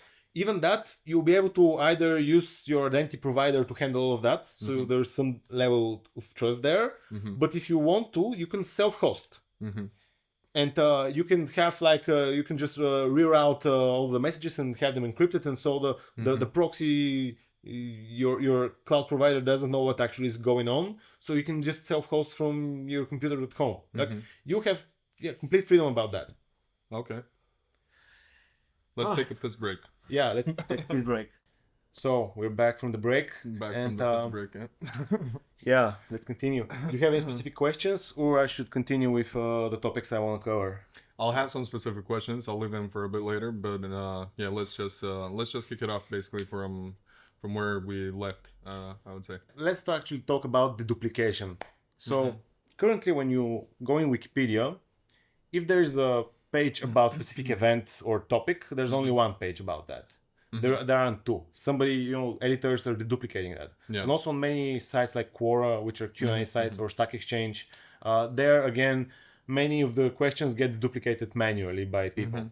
And so we already to some extent have some mechanism of deduplicating concepts and events and questions. And this is the duplication part is going to be a really core part of the whole this ecosystem. And it's not clear from now exactly how it's going to work and to what extent it's going to be implemented, but it will work to some extent, and it will be implemented eventually to some extent, and maybe in time it will work better and better. Well, let me give you an example straight up. For example, something happened, and we were both witnesses to what happened. We're going to be describing the same event, and it might match most of the part, but there will be mismatches at some point. Nevertheless, even though we both were there, we're still two different eyewitnesses to what happened, and we still have different stories to tell about it. Exactly. So what will be deduplicated, and does it need deduplication at all in such a scenario then? Okay, yeah, I'll explain that. So in our heads, we have for specific events, concept, and entities, we have a specific like one representation, and we can recall it. We might have many opinions attached to it, like I might have one opinion to it, and I might house your opinion to it again in my head because you've told it to me, but still they point to the same thing. At that specific date, we did something, and what happened? The whole story is like the opinion, but the event itself is like one singular, right? Yes. So like that's how we think. We think in specific singular things which have many opinions attached to them. And so, but if you would want to verify that the event happened, don't you need more descriptions of the events from different perspectives in such a case? Wouldn't that be the goal for the event itself, for the sake of the description, of the detailed description of the event? You would need more descriptions then, and so why would they be duplicated even if they're telling the same thing? No, I mean, for example, like let's take some ethical framework, and different people have different opinions about it, or which are the pros and cons of it, or they have said different critiques about it. But currently, if you look at the page about utilitarianism in Wikipedia, there's only one specific criticism section, and it's written by a few different editors, which are part of the Wikipedia editors, most likely. Yes. And like they have expressed specific opinion about that. But I follow, for example, a bunch of personalities like in the effective altruism community or others that have different viewpoints about those subjects. Yeah, and if I want to find those opinions on specifically criticism of utilitarianism, I have to, find the people, I have to dig through their tweets or ask other people, hey, did somebody somewhere ever said that something, right? Or did anybody critique it? But what I'm proposing in this system is that there will be, again, just like in Wikipedia, a singular entity, point about utilitarianism, but also about criticism of utilitarianism. And all criticism will be attached to that. And so whenever from all kinds of applications you express criticism to utilitarianism, that opinion of yours is hopefully going to get attached to that thing, to that node. So the whole thing, all the information here is just like a giant global graph of different nodes which point to different nodes and are simply attached. And then how we interpret the graph, how we construct a specific view, depends on the rules we choose. And what would you deduplicate then? So in this case, like utilitarianism is already deduplicated in Wikipedia, but the criticism part, like, I mean, I want when I'm on Twitter or something like Twitter and I start criticizing utilitarianism, I want that to somehow get attached to utilitarianism and to the criticism section of it. And then if somebody expresses the same criticism, it should get deduplicated and matched with mine, and then they should get aggregated and counted. But that's if your opinion is considered objective. What if it's just shit posting, for example? No, it should work about all kinds of opinions, and then which opinions you pick, which opinions you give higher value or even value at all. Because you for example, if somebody is literally a flat earther about certain topics, I'm not just gonna give them close to zero or literally zero weight for their votes on matters of if the earth is round, but also on every other aspect. Like I personally, if somebody is a literal flat earther and he's public about it and he has expressed that he believes this with high certainty and whatever, I can have a filter for people like that. Dismiss them, yes. Yeah. And you can dismiss different people about different things and also to different extents. You might only decrease their weight about something to some extent and only about some topics or all topics. Yeah. And also we can collectively have a conversation, how much do we value the opinions of flat earthers? Because as I talked before, if I simply want to tweak some really root parameter of the system, I don't have the money to run the servers and recompute it and then to host it for perpetuity and to update it so that I can browse it. I need other people who to also want that view so that we can crowdsource the costs about it. Either directly by paying for it with minor payments or simply, by simply demanding it, and so the platforms come together, they fund it, and then we can browse on top of it. Okay. So yeah, we'll be able to exclude opinions or give different opinions different weights, and that's why it's so important to have compartmentalized expertise for different areas, and then we can vote how much we value the expertise of someone. But that would mean that you would only interact with the people from your compartment, basically, that you've chosen for yourself. So you wouldn't be able to engage with let's say the same flat earthers that you dismiss totally from your... Yeah, that's a personal decision. Not everybody's going to dismiss them like I did. Yes, of course. But people will dismiss the opposite of what they believe is true. And that would mean essentially that they would just be divided into small groups that interact within themselves. And there is no major interaction, democratically interaction, so to speak, on like most of the issues. So even currently the left and the right in the States, which are incredibly polarized on many issues which they shouldn't have been polarized in the first place. Yeah, basically.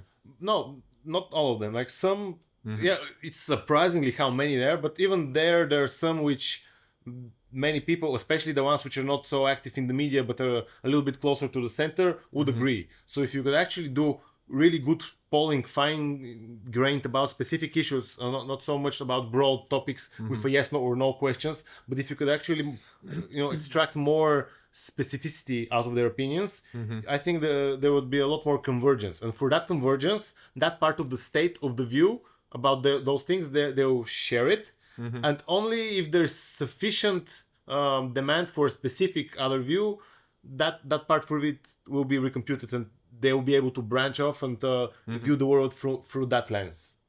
So the lenses, states, views, perspectives, those are the same thing. Like based on the events which were generated, how do you interpret them? So yeah, interpretation, lens, view, state, and perspective is the same thing in this system. Okay. And so yeah, we're gonna have some ways of deduplicating concepts, events, entities, and then we're gonna attach to them our opinions, and then we're gonna, like for example, when I go to the criticism section of utilitarianism, I'll be able to run different queries, and I'm gonna ask the system, give me all opinions, all of them. and rank the positivity and negativity of it, and I want to see a final, is it more or less good or bad? Or I might ask, give me criticisms from professors, or give me criticisms from people from Asia or whatever. So definitely there will be an artificial intelligence systems built into the whole platform. So the current AI systems which are being developed, they're gonna help greatly with this system, because instead of having to interact with it with many multiple choice menus and drop downs and text fields, you'll be able to more easily simply talk to the system, and then it will be able to, when it gets your expression, it might even ask you back, did you mean this, did you mean that? So it can clarify what you actually meant, and then it will be able to fit it into the nodes of the graph of the expressions, concepts, events more precisely. And it can see if there's already a perfect fit for your expression to be perfectly, expressed in the whole graph of expressions. But if there's not, it can help you, guide you through the process of adding new nodes which didn't exist. So the system is going to grow and grow, and more things will get expressed into a richer and richer ontology of concepts, events, and entities. Do you know what ontology is? Yes.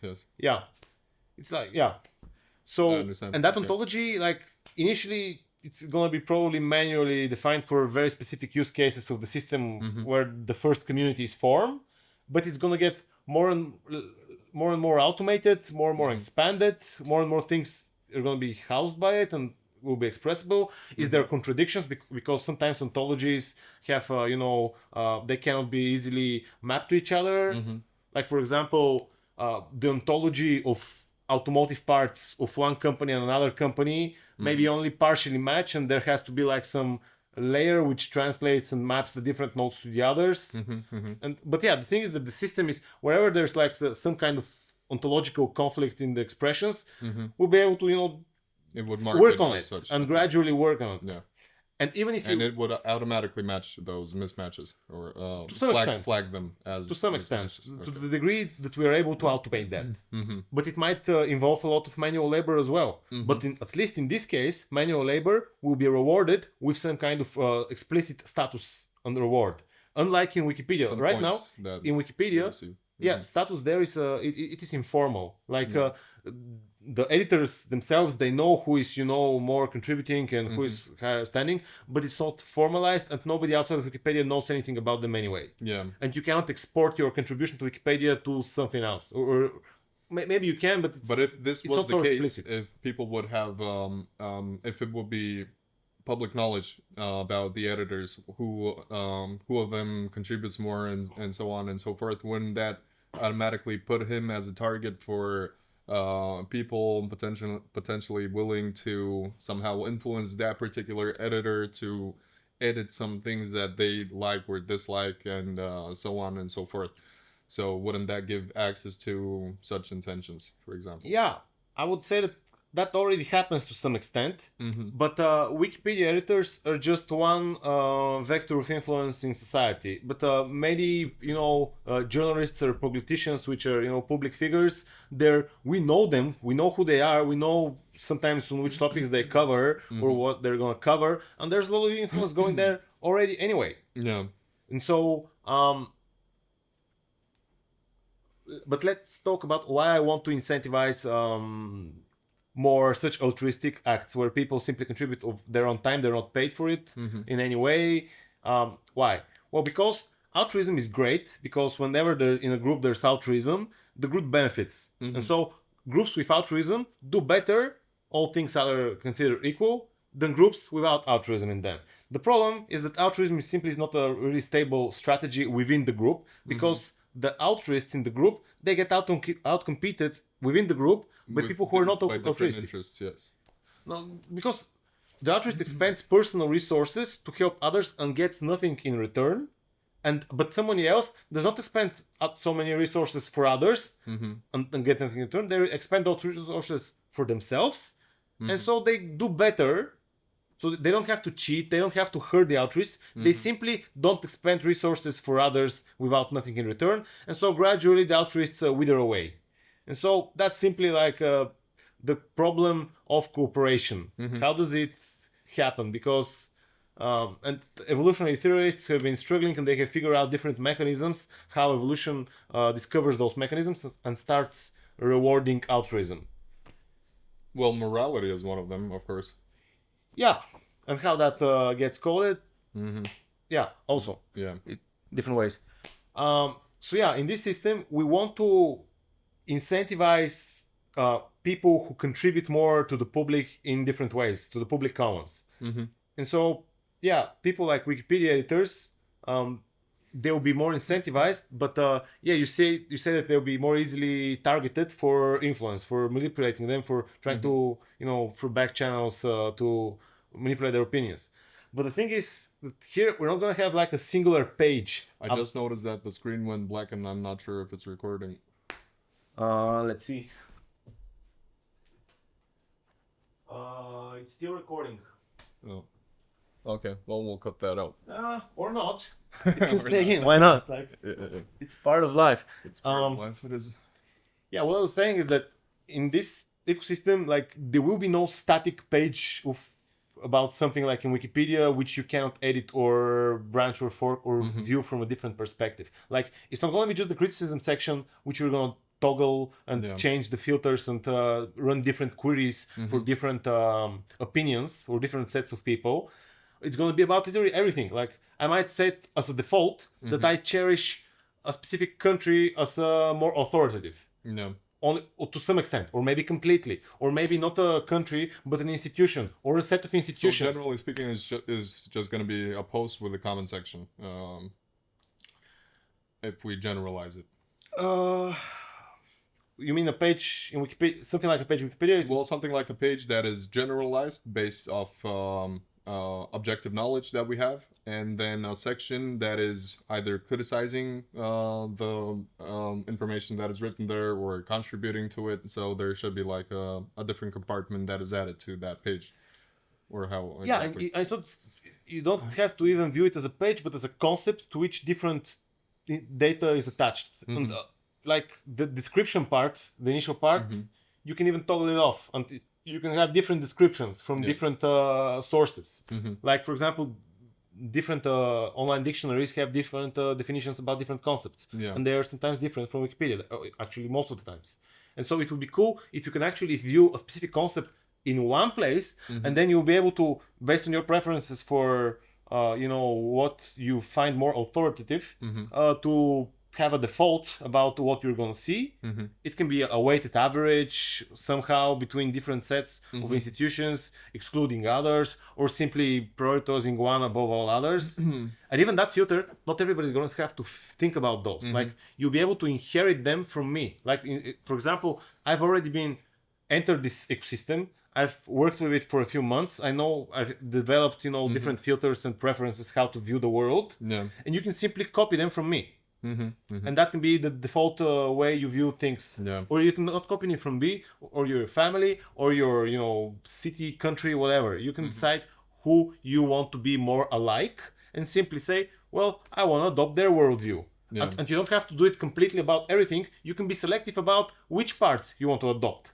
Like, which defaults you want to see. The good thing is that power will be taken away from influencers, celebrities that talk absolute dog shit about topics they have no idea about, and this will be transferred to by relevance to certain people, which is very, very good indeed, because that is something I despise on the internet, as somebody talking out of their ass about things they don't know. So one way I like to describe the whole thing, and one of the many titles, because this is going to be like the book once it's finished for the ideology, it's going to have many names, and one of them is signal from noise, because that's the whole point of the whole system. It's trying to create the incentive for truthfulness and for the truth to gradually more and more emerge, even though it will never be perfect, and it will never be on time perfectly, but still there will be more incentive in this system than in the current one for truth. And why is that? So, and how are actually we gonna compute the reputation of people? I haven't talked about that.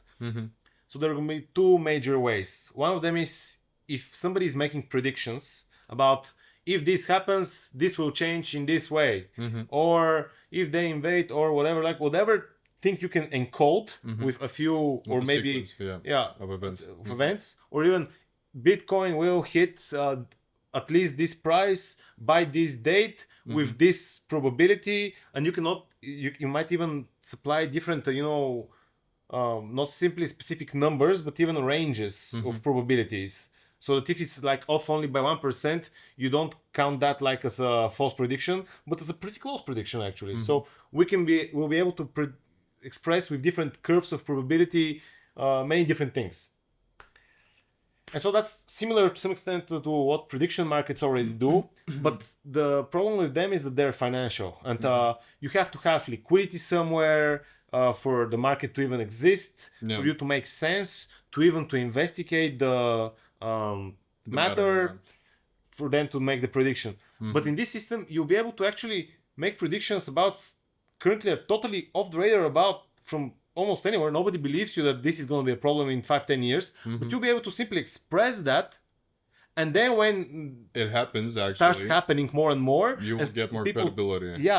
Because you'll be it will be a lot easier for you to prove that you were a lot right earlier about talking about Yes, that thing yes, and identifying it as an issue. Actually, that's a pretty solid point, because there's a lot of people saying I talked about this, I talked about that, but there's no record proving Or it, even so. if they did, they Yeah. talked about so many other things which they weren't right. Yeah. So And like you can't really compare, so there's no base for you cannot easily judge them straightforward his comparison. entire track record. And in this system, like we can even shame people when they try to express things with simple text and not go on the record formally with skin in the game, with reputation, about their predictions. Yeah. And also in this system, if somebody is, some politician is simply talking and not using the system to express his opinions, somebody else will be able to reference his speech, and then we'll be able to map different points they're making, and they'll be able to express them with predictions on behalf of that politician. And then if this person, nobody challenges that this is a one-to-one mapping, this mapping eventually is going to get more credibility in the system.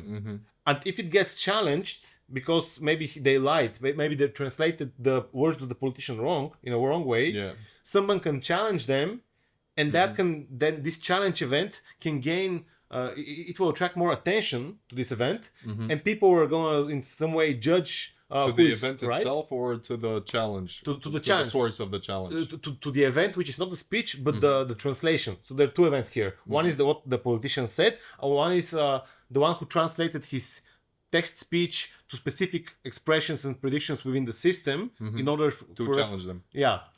And so the system will have a built-in incentive to not map things in a wrong way, because if you did a slight mistake, you might get just 1 point off. But if you're more or less everything else was mapped correct, you might get 7 points plus and minus 1 point for the minor problem. And you can have an incentive to translate and map things correctly more and more.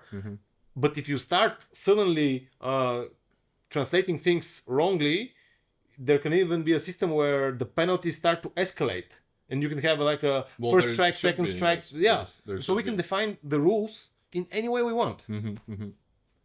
Well, yeah, I mean, for that particular scenario, the way chess.com handles the ELO score, for example, I mean, the principle makes sense, because, for example, if you're a hardcore player with, I don't know, a grandmaster, and you're playing someone with 600 ELO, you have 240, your loss should, I don't know, should it be greater than the other participant in comparison to his gain? Should it be greater, or should it be less? And how that exactly should work? I mean, I think there are already existing concepts that might help for that's about proportionality. Yeah, exactly. I think.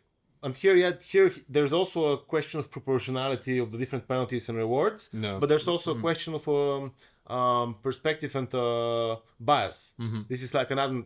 But I think that we can engineer a system of rewards where, like, for example, there can be 3 tiers of moderators, and like the bulk of the people are simply annotating things and playing the game, but some are malicious actors and they start entering wrong data, and then there's a challenge, and that can escalate to a level 1 moderator. But then that moderator, he will probably rule according to the rules. But if he rules wrongly, like in a biased way, someone can challenge him, and then he's more on the hook with higher at stake. Yeah. If when this gets escalated to a higher level of the moderator hierarchy. And the thing is that the more an issue escalates through the moderator hierarchy, the more attention is going to be paid to it by the community. Because imagine you're part of the community and you care about how moderation happens there. Yeah. And you will have that in one of your news feeds. And if you want to see the top 1% of most important controversial moderating decisions, you'll be able to see them. Or maybe top 5% or more, you'll be able to filter which ones you want to see.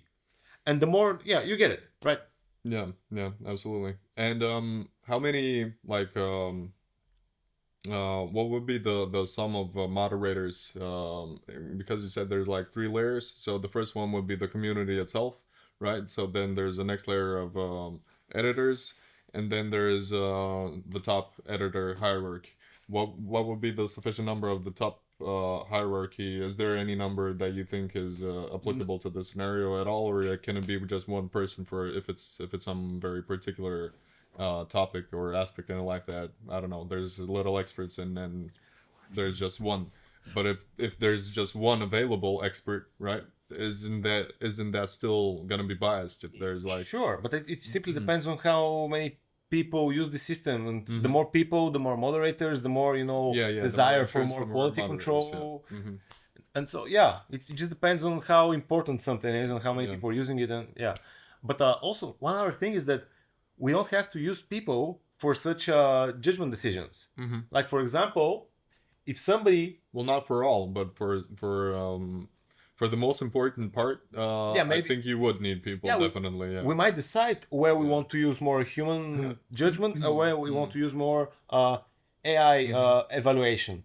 So even right... At the end, you can't... I mean, if AI made a mistake, you can't take the points away from an AI, right? Like, it wouldn't matter to the AI that you're taking points away from it. It would matter to a person, to a real person that's gaining his trust and whatnot. And but that's why AI hasn't replaced a lot of jobs as we predicted it would so far. As of now, it can already do a lot of jobs that don't need a person for them to be done. But you cannot blame the AI. I mean, if something goes wrong, you need someone to fire for that mistake that was made, right? So same principle would apply, logically speaking, to this hierarchy that you're talking about.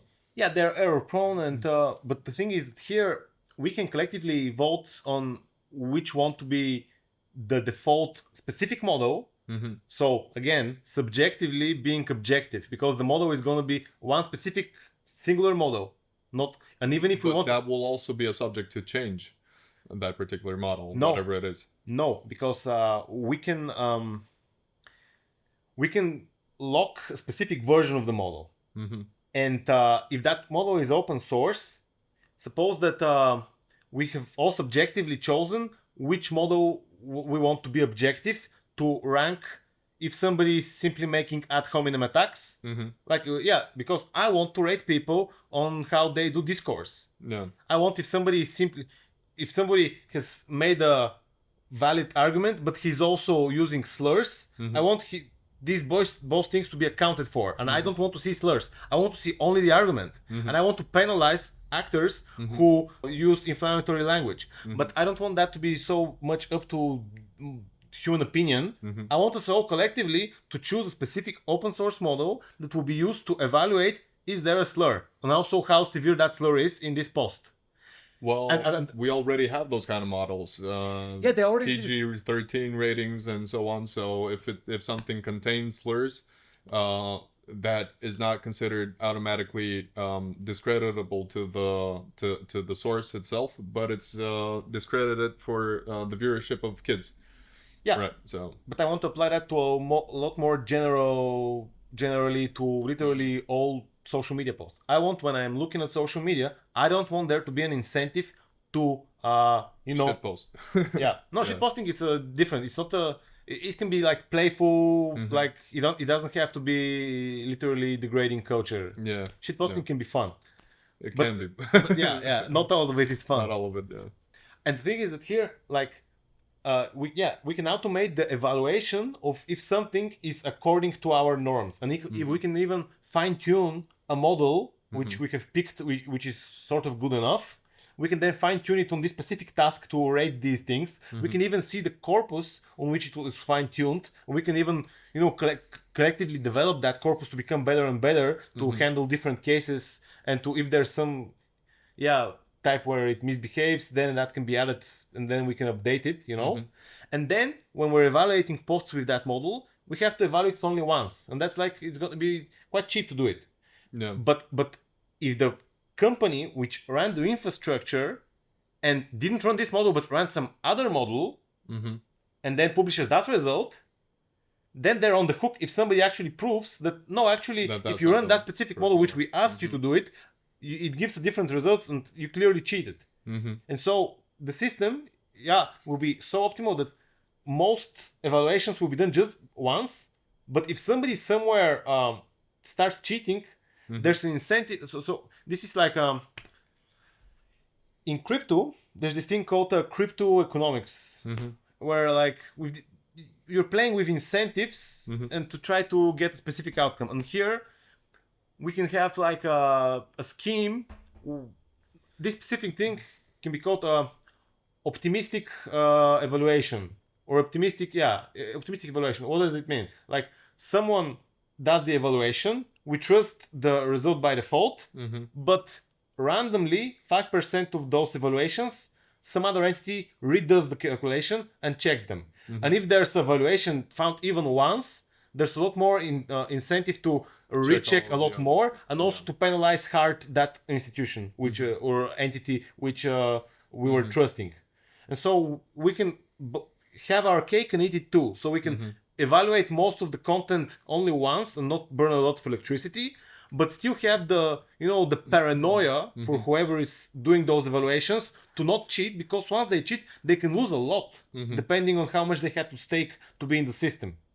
So what will be the penalizing mechanism? Depends on what we choose it to be. Well, they might stake some reputation in the system. It takes off the reputation.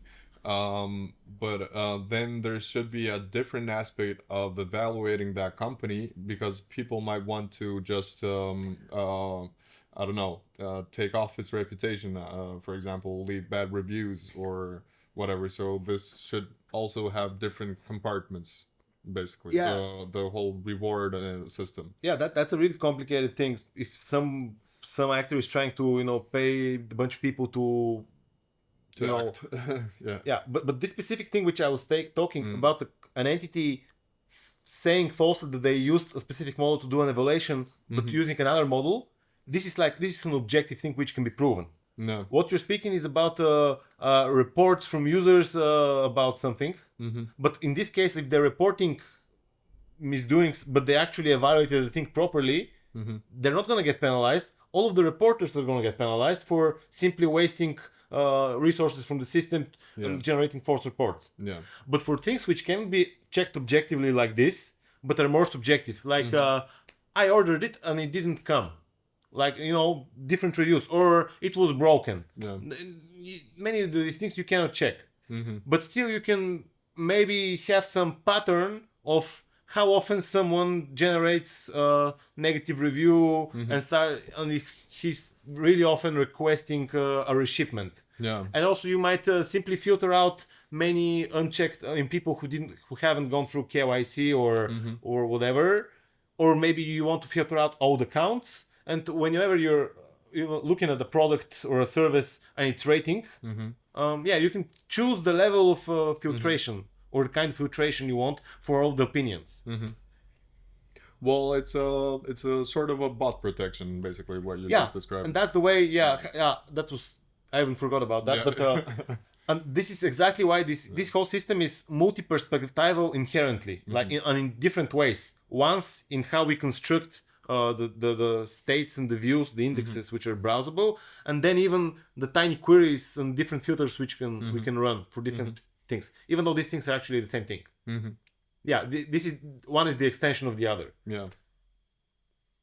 No, I mean there are existing mechanisms in place to fight against bots, and not only bots but also fraudulent activity, for example. I've been and stuff contacted like that. multiple times already to simply get paid through Telegram Yeah. to rate different hotels in Bulgaria that I went there and they were great. And they're gonna pay me like $50 for a few hours of work. Yeah. And you can't really police that. Like there are some hotels in Bansko which have like 4,000 reviews on Google, you know? No, well, you can actually, as a matter of fact, there are certain aspects and methodologies that can follow to try to prevent. I mean, you cannot fully prevent it, of course, but you can detect activities. I mean, for example, if a user logs in and all he does is rates different hotels, you'd question the validity of those ratings, right? So you would ask your I mean the program or the evaluating machine that would be some sort of AI in this case, it would ask itself, what is this user doing? Like how can he access I don't know 10 hotels within the span of 5 minutes and rate them all? Doesn't make sense, right? It's not logical. And the same thing for all kind of other suspicious activities, you know, that AI could monitor, flag, and then again it would need to forward it to the next level of evaluation, which needs to be a human being, because as you said, AIs are prone to error. Humans are as well, but humans would be in this scenario much less if the AI has already done the base work and just offers you to make the executive decision whether or not to block this account, for example, to blacklist it or to penalize it. Whenever algorithms misbehave, there will be escalation, just like currently whatever algorithms applied. But the cool thing about this system is that it's like it will be just more hassle for you to have so many different identities, and so you'll be in the system there's more incentive for you to keep using one identity and keep stacking more reputation, more validity to you being someone real with skin in the game. And so the more such things are stacked, the easier then it will be when I go for a specific hotel and I want to see and I want to filter the results. I want to say I want I want only the reviews of people who are 3 degrees of separation connected to me. Like, you know that concept, right? And you'll be able to define the levels of separation, and you'll be able to define the type of separation, like if it's only one directional people I follow, or it's we have made friendship, you know. And then that is a setting I'm going to express it. And so several handshakes need to be made within the network for something to happen. I'll be able to define. I want, if I'll be able to query the system, has any of my personal close friends gone there?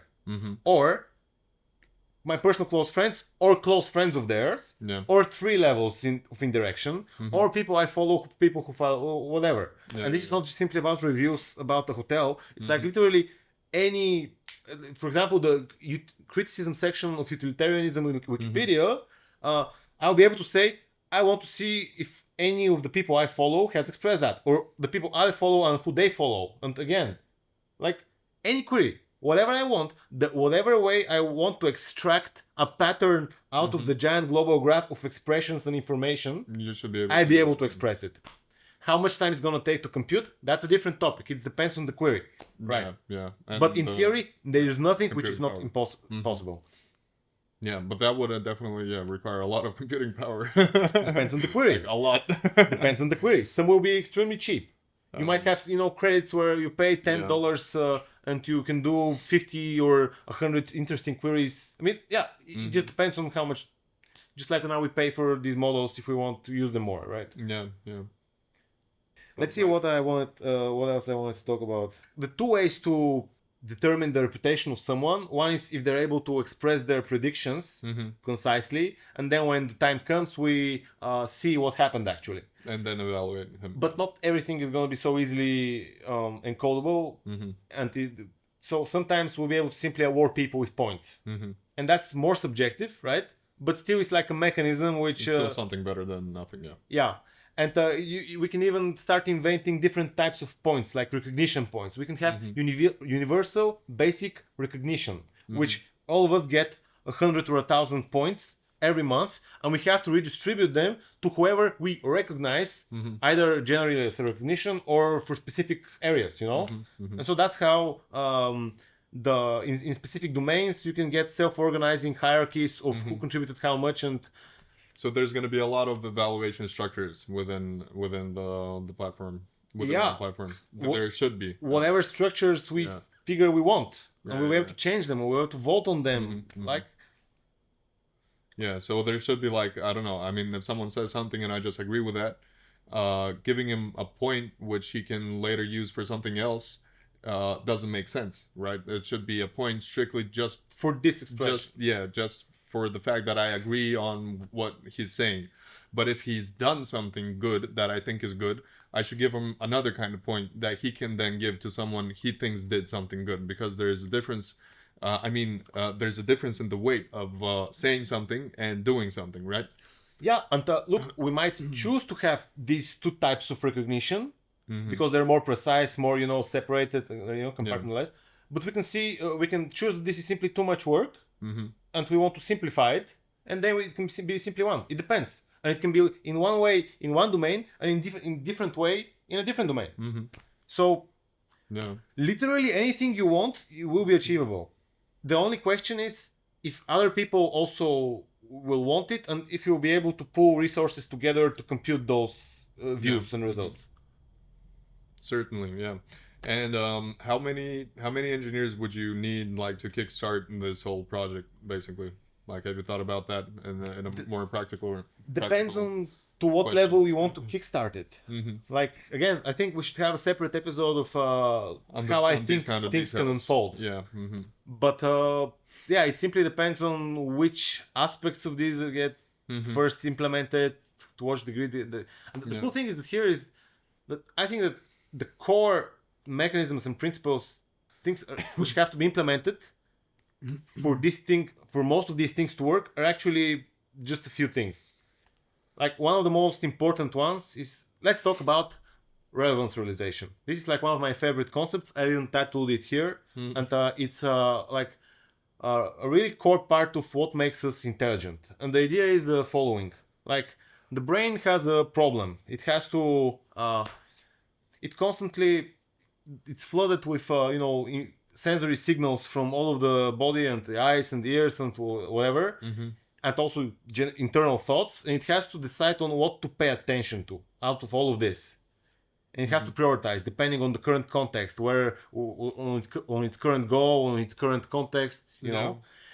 So this is the input part. Like, there's just so much incoming, and you have to prioritize what you pay attention to. Like, for example, currently, until I mentioned it, you weren't aware of the sensation of you pressing with your back against the thing, whatever, But now, when I mentioned it, now it's relevant, now it's in the context, and now you actually... I feel the couch. But until recently, it was, tuned out by your consciousness. And so it is tuning in what is most relevant, and that happens like automatically. That's how we have evolved. And then the other aspect of relevance realization is how we actually enact things in the real world. So you're not going to start randomly kicking with your leg right now because it's simply irrelevant and weird. No, what you're going to do is you're going to pay attention to what I'm saying. You're going to look at this way, not that way, because I'm speaking, And so you're doing the most relevant behavior. Yeah. And so, relevance has these two directions. Input, to what to pay attention to, and output, what to actually do. And this is like, this concept, relevance realization, is from John Vervaeke. He's like a cognitive scientist and a philosopher. And this is like his main way, I think, of looking at it. But the way I build on top of it is that actually relevance realization is and another thing he says is that it's about avoiding the combinatorial explosion. And you simply have to prioritize. What does that mean? Combinatorial explosion is like that is just too much things you have to pay attention now, and even after that, and you dismiss everything just at once. Because most of it you have to dismiss most of it and focus only on the most relevant parts. And like there's so many memories which are in your head which don't come up right now in the context because Not at my will, yes. they're not relevant. They do when they're needed, yeah. So the brain chooses by itself what is relevant, basically, yeah. But if it wasn't doing that, if it wasn't capable of zeroing in on what is relevant, it would have been literally overwhelmed by memories, thoughts, sensations.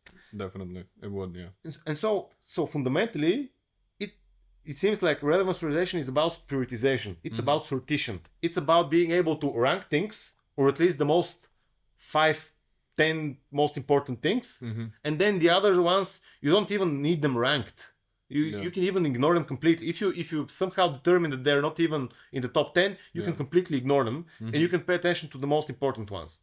And so sortition as a mechanism is something really fundamental for many things. Actually, it's really important for search. Like search is more optimal when the data is sorted in somehow, when there is an index. Yeah.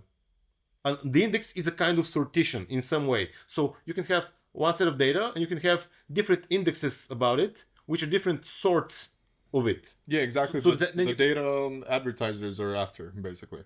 Not just them, like anything. Like even when I'm looking but mainly, I mean, the digital ID, the digital profile that you create while you're on the internet, that's what they're after. And this is actually something I wanted to ask in regards to the incentive to hack such an account. It would be much greater than an incentive to hack a Facebook account, for example, because the information there is very, very limited. But once you have access to something like this, you have access to the whole personal profile of the person that you hack. So, so that's one big might be an issue. issue with the system is that the more incentive there is to use this system and to aggregate reputation in a single identity, the bigger the honeypot, right? Yeah. And if eventually all of governance starts being done through this system, like that's a big thing. Yeah. And the only solution I could point to is like we can have different points of authentication, like not just two-factor authentication, but many different layers. And we're gonna have to culturally educate ourselves how to be more secure.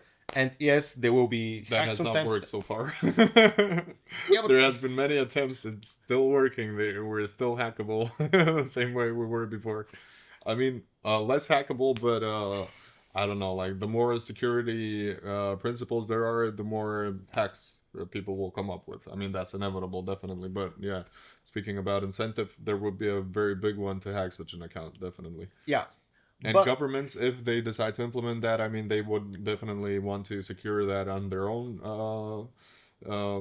with their own technologies, I guess. But for the common user, it might be an issue. Yeah, and the thing is that right now, like India uses Facebook, and that's like an American company. The servers are in America, as far as I know. I'm not sure if they have mandated that their users should be in Only local Germany servers. has those kind of implemented. But in this system, this is going to be a lot easier to actually house the relevant information for identities for your citizens locally. And for example, my personal cloud can be run and hosted in Bulgaria. And even then, I might choose only certain aspects of it to be delegated to some entity, but other aspects I can self-host at home or to use some other provider, which I've deemed to be more secure by the default, which is offered to me. And so first there's going to be a lot of more optionality and flexibility in where things are stored. Another is that Bitcoin, like there has been some exploits in the protocol level, but to a large extent it hasn't been cracked as a system, and that's why it's where it is. And so actually we have some really, really secure systems in some respects. So some specific users have been attacked with a wrench and their private key is stolen and money drained and whatever, or they have simply lost their phrase and their account has been lost entirely. But actually this system which I'm proposing is different in that regard because there's a lot more recoverability in it. That's one aspect. And another is so the people who have a lot more to lose in this system, who have a lot more influence in it, because they've attracted more reputation, and they're gonna go through more steps and more security for their accounts. And again, the ultimate security is the private key, or the seed phrase, which can be on a piece of paper where literally no entity in the world knows where it is, and only you know where it is. Maybe it might be under the mattress of your parents and they don't even know. Yeah. You know, you have hid it there. Hopefully they don't change the mattress, right?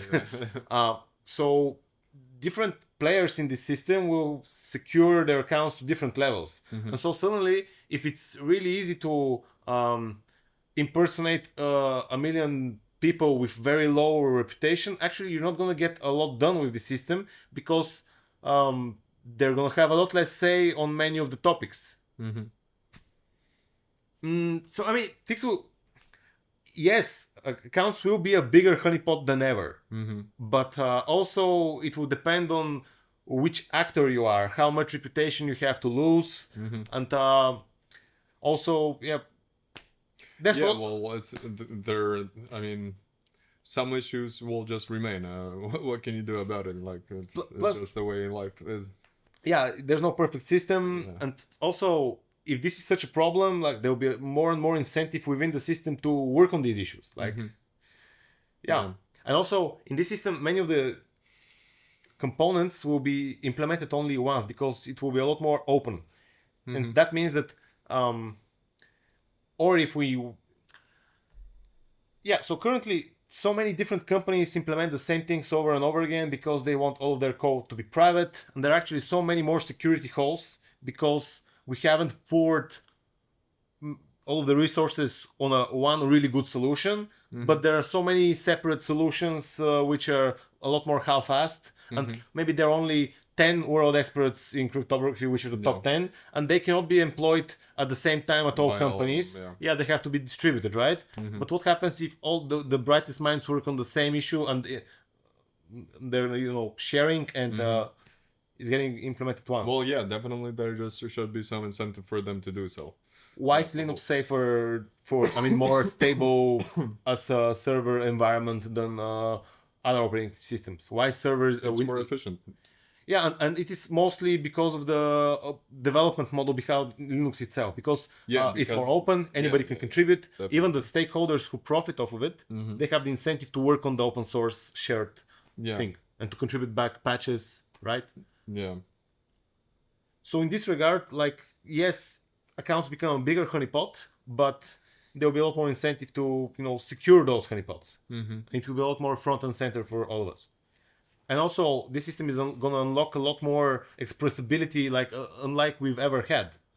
Like, for example, when I'm mad right now and I just tweet about something which shouldn't be happening, and even if my tweet goes incredibly viral, like millions of views, tens of thousands of likes, it gets forgotten. It just fades in time. The feed shows you only what's happening in the last few days. But in the system I'm proposing, such expressions, they're going to be tied to the specific concept or event or thing, and they're going to stay there. And when somebody is later looking at that aspect, it's going to be locatable again and again. So suddenly your expressions are going to matter. They're not going to go just down the void, even if they were viral at some point. Like, currently, most of what we generate on social media is ephemeral. It might be relevant, it might be relevant for a long time, but it might not be algorithmically relevant. It might just fade. Even though it's important, it might just fade. Yeah. And not be locatable by anyone, undiscoverable. And it will be most likely. Of the cases. Yeah, most of the cases. Okay, very interesting. Let's take another piss pause. Okay, we can do a third episode after that. Okay, so let's talk about subreddits. I love the idea of how you can filter in a subreddit, like on top, newest, and you can also specify the period, right? Last month, last week, or all time, or last day. And I would actually want even more freedom for how I want to filter the results. But even that is quite good. But when I open a YouTube channel and I look at the videos, I can't do that. Like, I have only newest and oldest, and that's about it, right? Yeah, which is absolutely horrendous. I mean, You go to somebody's channel, you want to search for a video, and there's no search bar. You can't find the video. You need to scroll through his whole history to find something that you're searching for. Or I don't know. I'll give you another example. What I hate about YouTube. There's a lot of people commenting interesting stuff, and the principle is that if you comment, the idea is, I mean, the assumption in this case would be that you've commented something interesting on a different video that also aligns with my interests. Why am I not able to find what that person, his activity on the platform itself? I mean, that's something ridiculously absent in YouTube. I mean, it's something that's present in 9gag, for example, as you said, something that's present in Reddit, but there is no combination of all those possibilities to search for certain information that you want to look up, and that's just the way modern internet works, I guess. Yeah, it's simply different UIs on different platforms, even though you might want all of the functionality everywhere. Maybe the default functionality might be different, but still all of it makes sense in certain times, right? And okay, what's the difference between a Twitter thread where it's just a series of comments and replies and a Reddit post with a bunch of comments and replies? It's literally the same thing, right? More or less, yeah. But still, I have more optionality how to filter the discussion in Reddit compared to on Twitter. But even though underlying is the same graph structure of linked comments, right? And so in the system I'm proposing, like, it is data oriented. It's data first. It's the events which are generated and they link to each other, different comments, reactions, or maybe other specific data types, is just data. And then how we display that, you can display it in many different ways. And so until now we were talking about the different ways you could query it, but you can also make different UIs which have different default views and different default options. And then if none of that works for you, you can simply do a different custom thing. Or you might even make a script and run it and yes, exactly. Custom logic. The point is that it should be possible. Yeah. I mean, if you want to opt out of it as a user, sure. If you don't want me to look up your previous comments on other subjects and so on and so forth, then you should be able to disable it, right? That's logical. But if I want to look up, the general possibility of that should be present. If I want to look up certain information, that should be present. Now, if some users don't want to join that particular aspect of configuration that is within the platform, then they're free not to. But the default settings should allow that to be possible, generally speaking. That's the idea. Yeah, the default should be like the most common lowest denominator, which is most usable, but still it should be possible to do whatever you want. Exactly. The possibility here is the key, which which YouTube lacks, which Reddit lacks also in a lot of aspects, and all the different kinds of social media platforms. But the other thing is that there's this thin line between expressing yourself fully and being visible as a general profile, generally being visible to people. Because the more anonymous you go, the more people tend to express themselves freely. I'll give you an example. 9gag and Instagram. The comment sections are vastly different just because of the fact that you can link someone's Instagram account to their real profile in real life. In comparison to 9gag, you cannot. That's where the freedom kicks in for people, and generally speaking, the moment they can be absolutely anonymous on the internet somehow. For some reason, I don't know exactly what the reasons are behind that, but that's just an observation. Yeah, well, that observation is correct, and it applies on any platform. Like, the more easily you're linked to your real identity, the more guarded you are about what you're saying. Yeah, and that shouldn't be the case. I think it's natural to some extent. Yes. But the thing is, people should have the option to define to be either anonymous or public, but the key thing is that in this system they'll be able to be anonymous and still prove that they're a unique person. Yeah. And that uniqueness, they're not going to be able to then link it to another profile. So once you link one profile to a credential that you are a unique person, then you cannot relink it again to something else. Yeah. Or if you do, then the first one gets unlinked. Everyone has his own opinion. Yeah, everyone. And we'll be able to express this, and we're going to be able to, more effectively have that debate. And maybe some of your sides are going to be convinced by my arguments or the other way around. And even then, we might be two or three or many different communities which have different standards, and they start upholding each other within themselves to different standards, and that's totally fine. Like this The way is what it should be, this system is going to allow. I would say, yeah. But on the topic of anonymity, one other thing which is going to be possible is because sometimes people want to be anonymous or don't express themselves. It's not only because they think what they think is immoral, but they might think that they're right, but they just Still don't won't do it because they know that there'll be consequences to them. Yes. And so in this system, you'll be able to actually have a public account, for example, where you're posting under your real name, attracting a bunch of accreditations, reputation. You're famous, you're this doctor from this prestigious university, whatever. But you cannot speak out against some ideology. And in this system, you'll be able to actually create a shadow identity. You'll be able to choose which credentials from your main account to export to the shadow identity, and they will be linked with zero knowledge. So this identity is going to say, I belong to someone who exported a credential of being a professor from this university, and maybe only this, or maybe this and something else, but no more. And then this identity, you'll be able to participate with it on matters even within this university. So you still can prove I'm that person, but I'm an anonymous one. Yeah. And so that way he's going to be, or he or she, they're going to be able to express unpopular opinions for which they might otherwise get cancelled or booted off. And the thing is that the more you expose in terms of credentials, the easier it will be to deduce who you are. And so there is safety in numbers. And so people should be, careful how much credentials they link and export, because the more unique the set of credentials, the easier it is to identify who you are. But if I only express that I'm of this nationality and I'm expressing, or maybe of this party, but I disagree with the party line on a specific issue, but I don't want to be specifically shown who I am. So this is like a safe way to surface information which would have otherwise been suppressed. Yeah, exactly. And so, so many people voted for Trump in both all three elections, but they didn't tell others, for example, because they simply their bosses are Democratic, or their friends, example, or communities. Yes, so and this is called preference falsification. So people falsify their public preferences, and that gives all of us a false impression of what's about to happen, because they don't want the consequences personal, but they're internally committed to voting on what they want. So in this system, it's going to be easier to not have so much preference falsification. Yeah, well, that is definitely something that is lacking on the internet.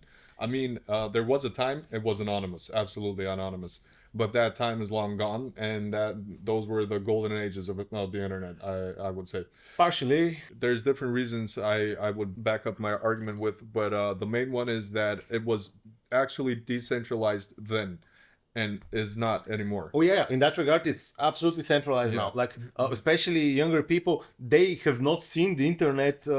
To them, the internet means the big platforms like the YouTube app, the Facebook app, the Instagram. That's the internet for them, and this is not the internet. This is not the internet, exactly, because we've lived through the ages of the internet when it was actually the internet. The interwebs and you could browse all kind of different stuff, and a lot of it was questionable, of course, but nevertheless it was accessible and it was fully anonymous, so that gave a lot of freedom to people, basically, and that's the kind of freedom that governments don't tend to like a lot. So that's why they centralized the internet. That's why they're fighting the archive also, and so on and so forth, and I think that the centralization of the internet was not so much pushed by governmental incentives, but more like simply market incentives and simply by network effects. They wouldn't they wouldn't mind it. They don't mind it. I think they like it the way it is, because they have now a specific point where they can press and influence it. What it's common interest that's moving forward this centralization. Whether or not it's only the government or the corporations, I wouldn't put it that way. It's rather the combination of both. But there's no collision between them and the interests that they have. apparently. Yeah, Otherwise, it I wouldn't be so. I would agree with that. And so this whole thing we're pitching here is like, in some regards, more decentralized. Yes. Not all. And actually, this It architecture, cannot be in all. It cannot be in all because then it just becomes chaos, basically. and also in some respects, this architecture is actually trying to form, in some respects, coherence and even more centralization. Like, we're trying to create a new source of authority, which is more based on accountability, on reputation, on more actual expertise, more provable. It's never going to be perfect, but still, we should be able to identify problems and fix them and patch them. We should be able to incentivize the patching of the system. And right now, like, what can you do? What can we do? Like, or Yeah, anyone? you can just complain in the comment section Yeah. about things you don't like, and that's it. Hope for a better future, which no one will give you unless you make it your own yourself. So yeah, I guess that is your plan. And Basically said. another thing I wanted to mention is that, like, this is like a giant graph of data, events, links, of information. And so when you look at the video, and you'll be able to actually submit edits to a video which you didn't make. You'll be able to. That's like a form of comment, but a new type of comment. Like, I think that the title should be this, or you might want to express, I think this title is clickbait, and we might start pushing back and shaming culturally the creators if they're using more clickbait, because I don't like clickbait. I value my time. But they're already being shamed a lot, and still they continue on, which is I don't know, like it's impressive. Yeah, but they're like, shamed, it's like, not the way I would expect things to go. Like, I mean, on clickbait videos that make millions of views, the first comment is normally that pointing out the fact that it's a clickbait video, and nevertheless they still collect millions of views. So it's not really harming them, the fact in itself that you're pointing it out. Yeah, but the thing is that you see the comment only once you've opened it. Yeah, exactly. And so yeah, there is like this tension between the misalignment of creators and the platform and the end users whose attention and time get sucked unproductively. And so what I'm proposing is that you'll be able to express that something is clickbait, or to change the title, and then that can be shown before you click the video. Like, once you see it clickable, you can choose to by default see the original title from the creator, or you might choose, if somebody from my collective, whatever that collective is, my nation or my political ideology or whatever, if somebody has overridden or has suggested a new title, that's fair game. Or if it has achieved enough votes. Like, for example, in Stack Exchange, the Q&A websites, there, if I submit a question and with a title and a description, editors can change my title, man. They not only propose a change or an alternative title, they literally change it if it's not good. And that's possible, and that's fair game then. Because there, the idea is to be as clear as possible. But why can't we have that for YouTube videos, for example? Or the thumbnails, And so, again, you see how radical this thing of attaching data, pointing to data, and how you choose to view that graph of data. Like, you can do literally anything. You can change the titles and thumbnails of videos. And don't get me started on what we can do about extracting clips from long content by preserving the. Why not? Let's get you started. Okay, yeah. I haven't thought about that in 4 years. That's like my previous pet project, which is actually a sub project of this one. But yeah, basically, I think that when you clip something, it shouldn't be a separate video. It should be literally, you have the full timeline of the full episode, and then I can extract a link pointing only to a specific range of this, and I can send you that link, and you can simply open it and watch only that. And then when it ends, you decide if you continue or if you play the whole thing. But still, there should be a disincentive for people to clip random things and re-upload and re-upload and re-upload. Yeah. Like, I think there should be a lot less duplicity, Yeah, that is true, though, of course. And let's see what else we have. Okay. We talked previously about deduplicating concepts, events, and entities. And a concept, I consider questions or arguments a concept. And so a question, should we have illegal immigration. That thing, like, it shouldn't be answered with a yes or no question answer. It should actually have sub arguments. It should be more detailed. Yeah, but that still leads to one conclusion whether or not it should, should not this be. one specifically actually leads to a yes or no. Specifically this one. But maybe should we have, or what kinds of immigration should we have? This is like a more open one. Yeah. And then it can be drilled down into different sub arguments for the different aspects of this thing, and even they can have different sub arguments. So it's like a tree of things which contribute to the overall should we be doing this. And so we'll be able to deduplicate in the system even these things and have these so-called argument maps or debate maps, where you can actually aggregate all of the pros and cons for a position.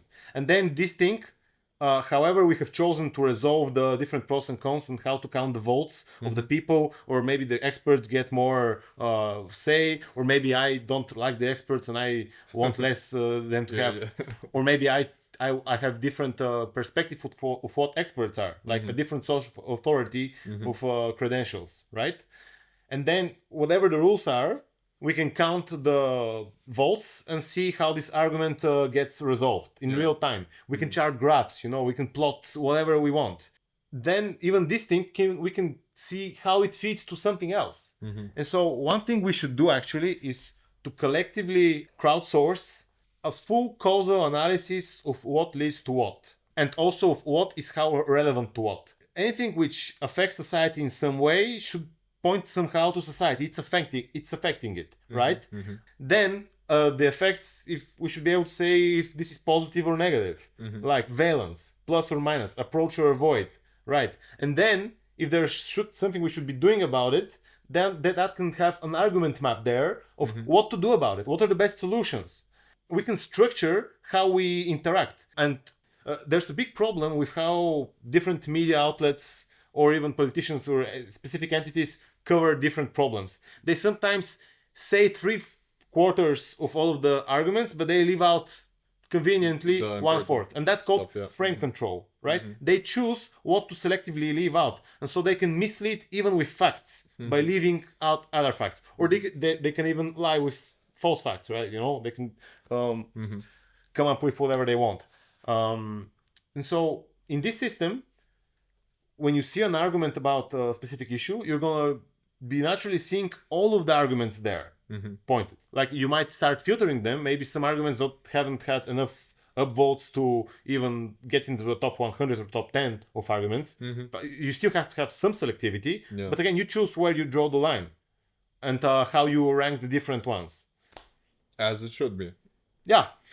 And so imagine like you being able as a citizen to explore a full causal map of what leads to what, and if we did what would change, and then what that would trickle down to what other changes. Okay, so we're back. My laptop just crashed because it's just too much awesomeness. Like it couldn't handle it, man. It couldn't handle the temperature. This pussy ass laptop. I forgot where we left off. It was some interesting topic. Yeah, I was explaining how important it is for us to crowdsource like a causal graph of what leads to what, and also by how much, like how relevant the different causes are. And like if we get that, like a complete end-to-end mapping of what leads to what, and it's not going to be like a singular linear like flow. It's going to be a lot more cyclical. Like it's going to be a graph, not a tree or something like that. Like yeah, there's going to be a lot of feedback cycles. But imagine if we had that. Being simply able to browse. And another thing, imagine then after you're browsing it, you start tweaking some parameter and just wondering how that might affect the system, and seeing the different links, how it starts trickling down, and also by how much.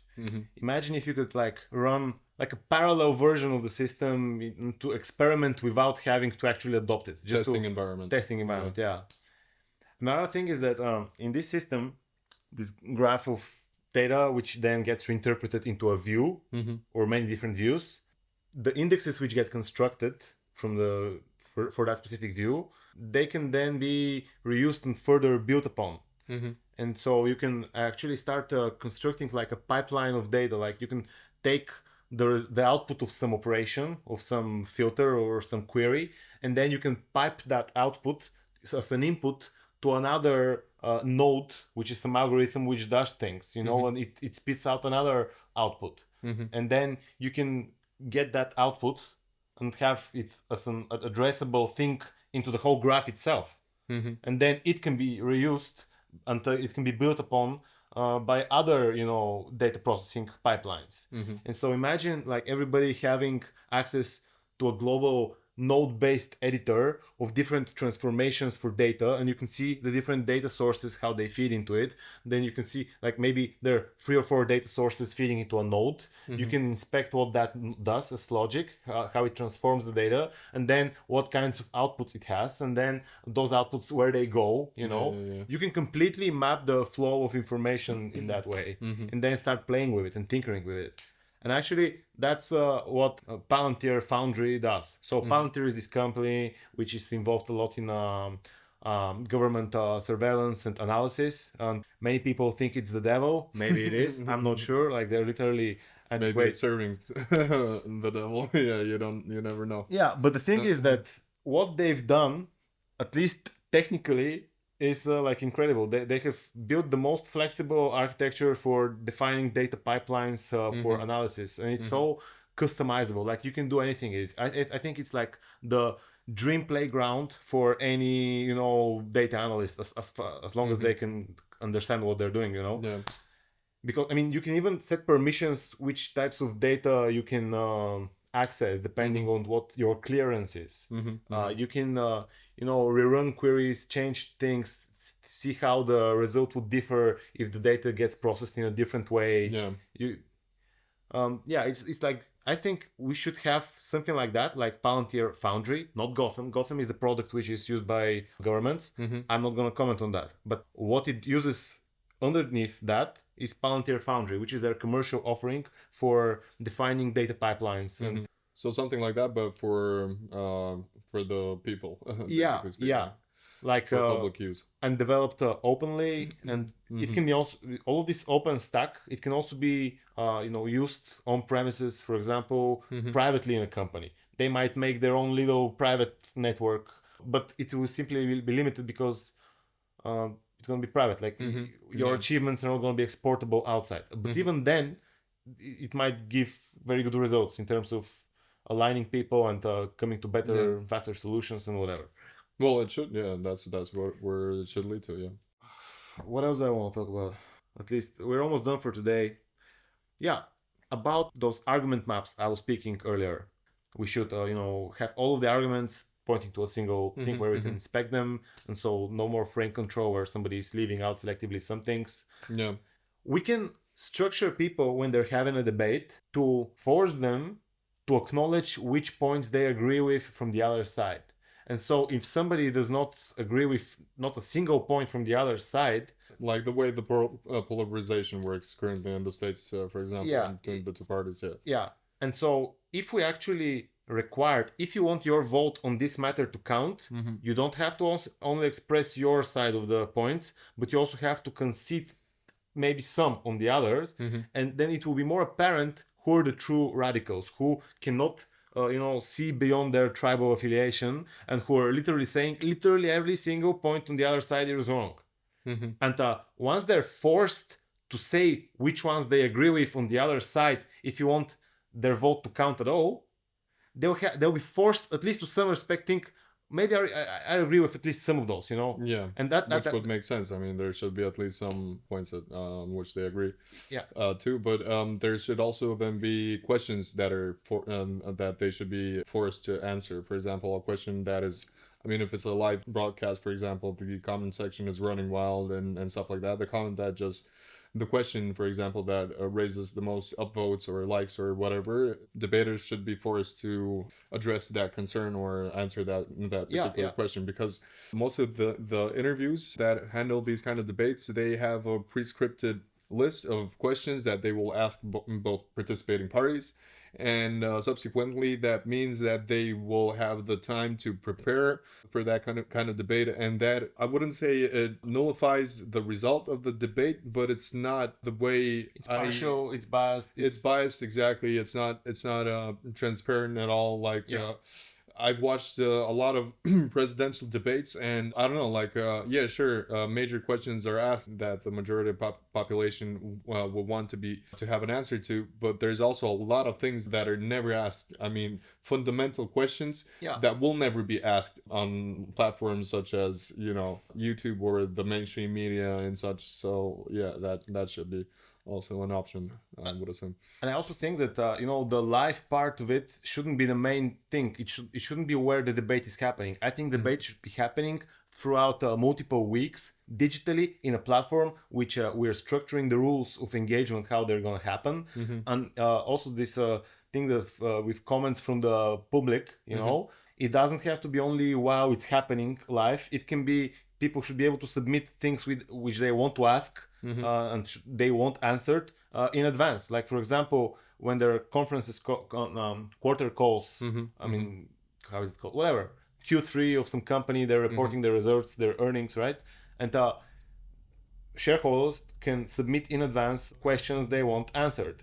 Yeah. And there's even rating systems for, rating different questions in some platforms for and that's how it should be. I mean, that's the offline version of having a debate, but the debate as in the traditional sense would mean two people debating live. I mean, of course, the question should be left for them to consider afterwards, some questions, additional questions, and so on. But there should be some sort of live interaction from the audience with the debaters at the time that is happening. This is something I would find absolutely extremely useful and important to take place, because the way it's happening nowadays, people are just, I don't know, isolated from the whole process of the debate itself.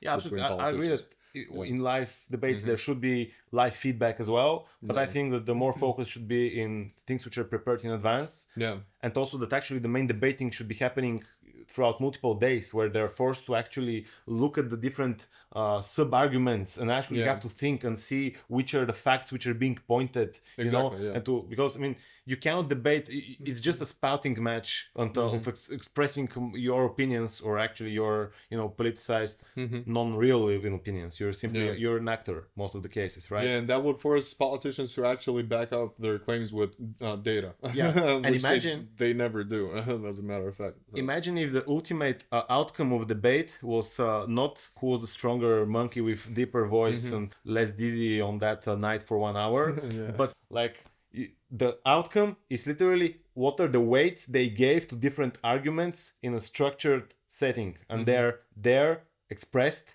for the future. Yeah. And they have skin in the game, because if later their arguments get overturned because new information comes or new data or whatever, they should be on the hook for that. But this would create a new power structure in itself. Absolutely. That's what we're trying to That's where the revolution comes. No, I don't think we're going to get to a revolution. I think it can happen gradually. I think it's going to be so ludicrous when all of this is laid out in clear text from the start that nobody, like, even the people who read it and they understand what is the potential of this, I have faith that the current system is so uncoordinated and not very competent that this thing will start gradually growing. In the future, I'm going to talk about why I think this is going to actually be developed actually quite quickly, and this is like a more optimal model, this open shared model of development with a new form of incentivization, which doesn't have to be only monetary. We're effectively trying to create a new incentive structure, which is not going to replace money and capital entirely, but it is going to supplant it and start regulating it in different ways, which are impossible to predict from now, but at least we can start discussing the direction of it. You said government institutions are incompetent for the bigger part, and I absolutely agree with that. But one thing that is not incompetent are the intelligence services, and they're very competent at identifying threats. You see where my point leads to? Well, let's leave it for another time. But what I would say is that ultimately, if a nation becomes more healthy and they're not like 300-pound slobs who can't run a mile, that's actually good for the defense of a country, right? If there are more better engineers, if there's better education, if the food pyramid was not so, against actually the people and trying to, externalize any cost at all, as long as it's perfectly legal. Like, I love that phrase. Like, when somebody says that something is perfectly legal, then it's fine, like, it's almost obvious that it's probably immoral, right? It's wrong. And that's something that needs to be eliminated, basically. That is the ultimate control that they have, and that ultimate control is something they would absolutely not be willing to give up without a fight, as I see it. The control over what? Over human identity, basically. Well, I don't know, man. Like, I think that this has a chance of going gradually and smoothly and being ignored while it's in its nascency. Like, that's my hope. I also believe, and I guess we'll see. We'll see if it's right to start talking about this from now. Yeah, we'll definitely see. Let's see where the chips fall, right? And the heads. No pressure. Okay, cool. Whose heads? I don't know. Okay, I guess we covered a lot today. Maybe one more technical aspect. Do you want? Yeah, sure. Of course. I think we partially covered it, but I just want to stress it. These visibility templates, these relevance templates, when you look at something as a concept, we can also define what should be immediately seen next to it when you look at it. Like the first 5 or 6 things, and these things, they can be of different types. Like maybe the first can be a description, and maybe the second should be some kind of polling of... So some sort of prioritization. Yeah, some kind of prioritization. And the thing is, this can be used for anything. Like a Wikipedia page can look in one way, using one specific template of what are the main sections that should be in there. But there can be even competing templates, and maybe one template can be with something, another added section, and maybe another one might hide by default the history part because nobody reads that. Most people don't read it. Like they just scroll through it and they go straight to examples, or depends, right? It depends on the topic or also on the community. And maybe depending on who you are, you might be shown different relevance templates. Like, for example, if you're some kind of an executive or some kind of politician, you want the high-level summary, or maybe the gritty details, or maybe if you're just like in school and you simply want to learn about the concept more light-heartedly, or simply more lightly. I mean, not so much in depth. You might have a different template, and then you might choose, I want a more advanced template now. But how might else this be used? Like, for example, I talked that I want for us to end frame control. I want to democratize what is the frame around something. And so I want us to be able to shame companies and organizations and institutions for certain things. And for example, when you look at Apple as the company or some other company, currently... If only they had shame. To be shamed. But yeah, I get your point. Yeah. Imagine if you simply, in this graph of data, you look at a company, and in the first 7 positions or 10 positions, or however the template, however big it is, one of them is how this is aligned to human long-term interests. And as part of that is how much they're participating in plant obsolescence, just to be able to crunch more devices. But this is like, let's not pick only on Apple. Like this is simply the logic in capitalism. No, it's prioritization of profits above anything else. And profit is like, it's without profit we wouldn't have this self-organizing economy, and we wouldn't have this. No, capitalism. Capitalism is fine, but there needs to be some sort of regulation. Otherwise, it just becomes an oligarchy at some point, and that's it. People's interests are not followed anymore and not taken into consideration. One of the bad outcomes, the oligarchical nature. There are other aspects as well, the ecological aspects, Too many. Also, like, whenever a thing exists in the economy or in a bureaucracy, it is not trying to find a way to solve the problem so that it no longer needs to exist. It actually needs to find continuous ways to motivate its existence. And actually, we should be trying to solve problems. And what would happen if we orient our entire economy around identifying the biggest problems, identifying the most likely ways of fixing them as fast as possible, and if it's not working out, specific strategy, how to pivot as fast as possible to the next best thing. Again, everything boils down to, sortition, prioritization, like relevance, Yeah. So yeah, I think we can reorganize the economy fundamentally around different principles. One of them is openness, one of them is relevance and focus on problems. And there will still be capital, there will still be feedback, there will still be accumulation, and the rich get richer to some extent. But I mean, let's talk about that in the future. Yeah, let's not put the target on our heads right now. Let's leave it for some later point. Yeah.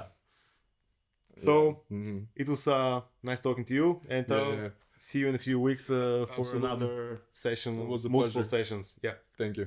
Pleasure was mutual. Добре, добре.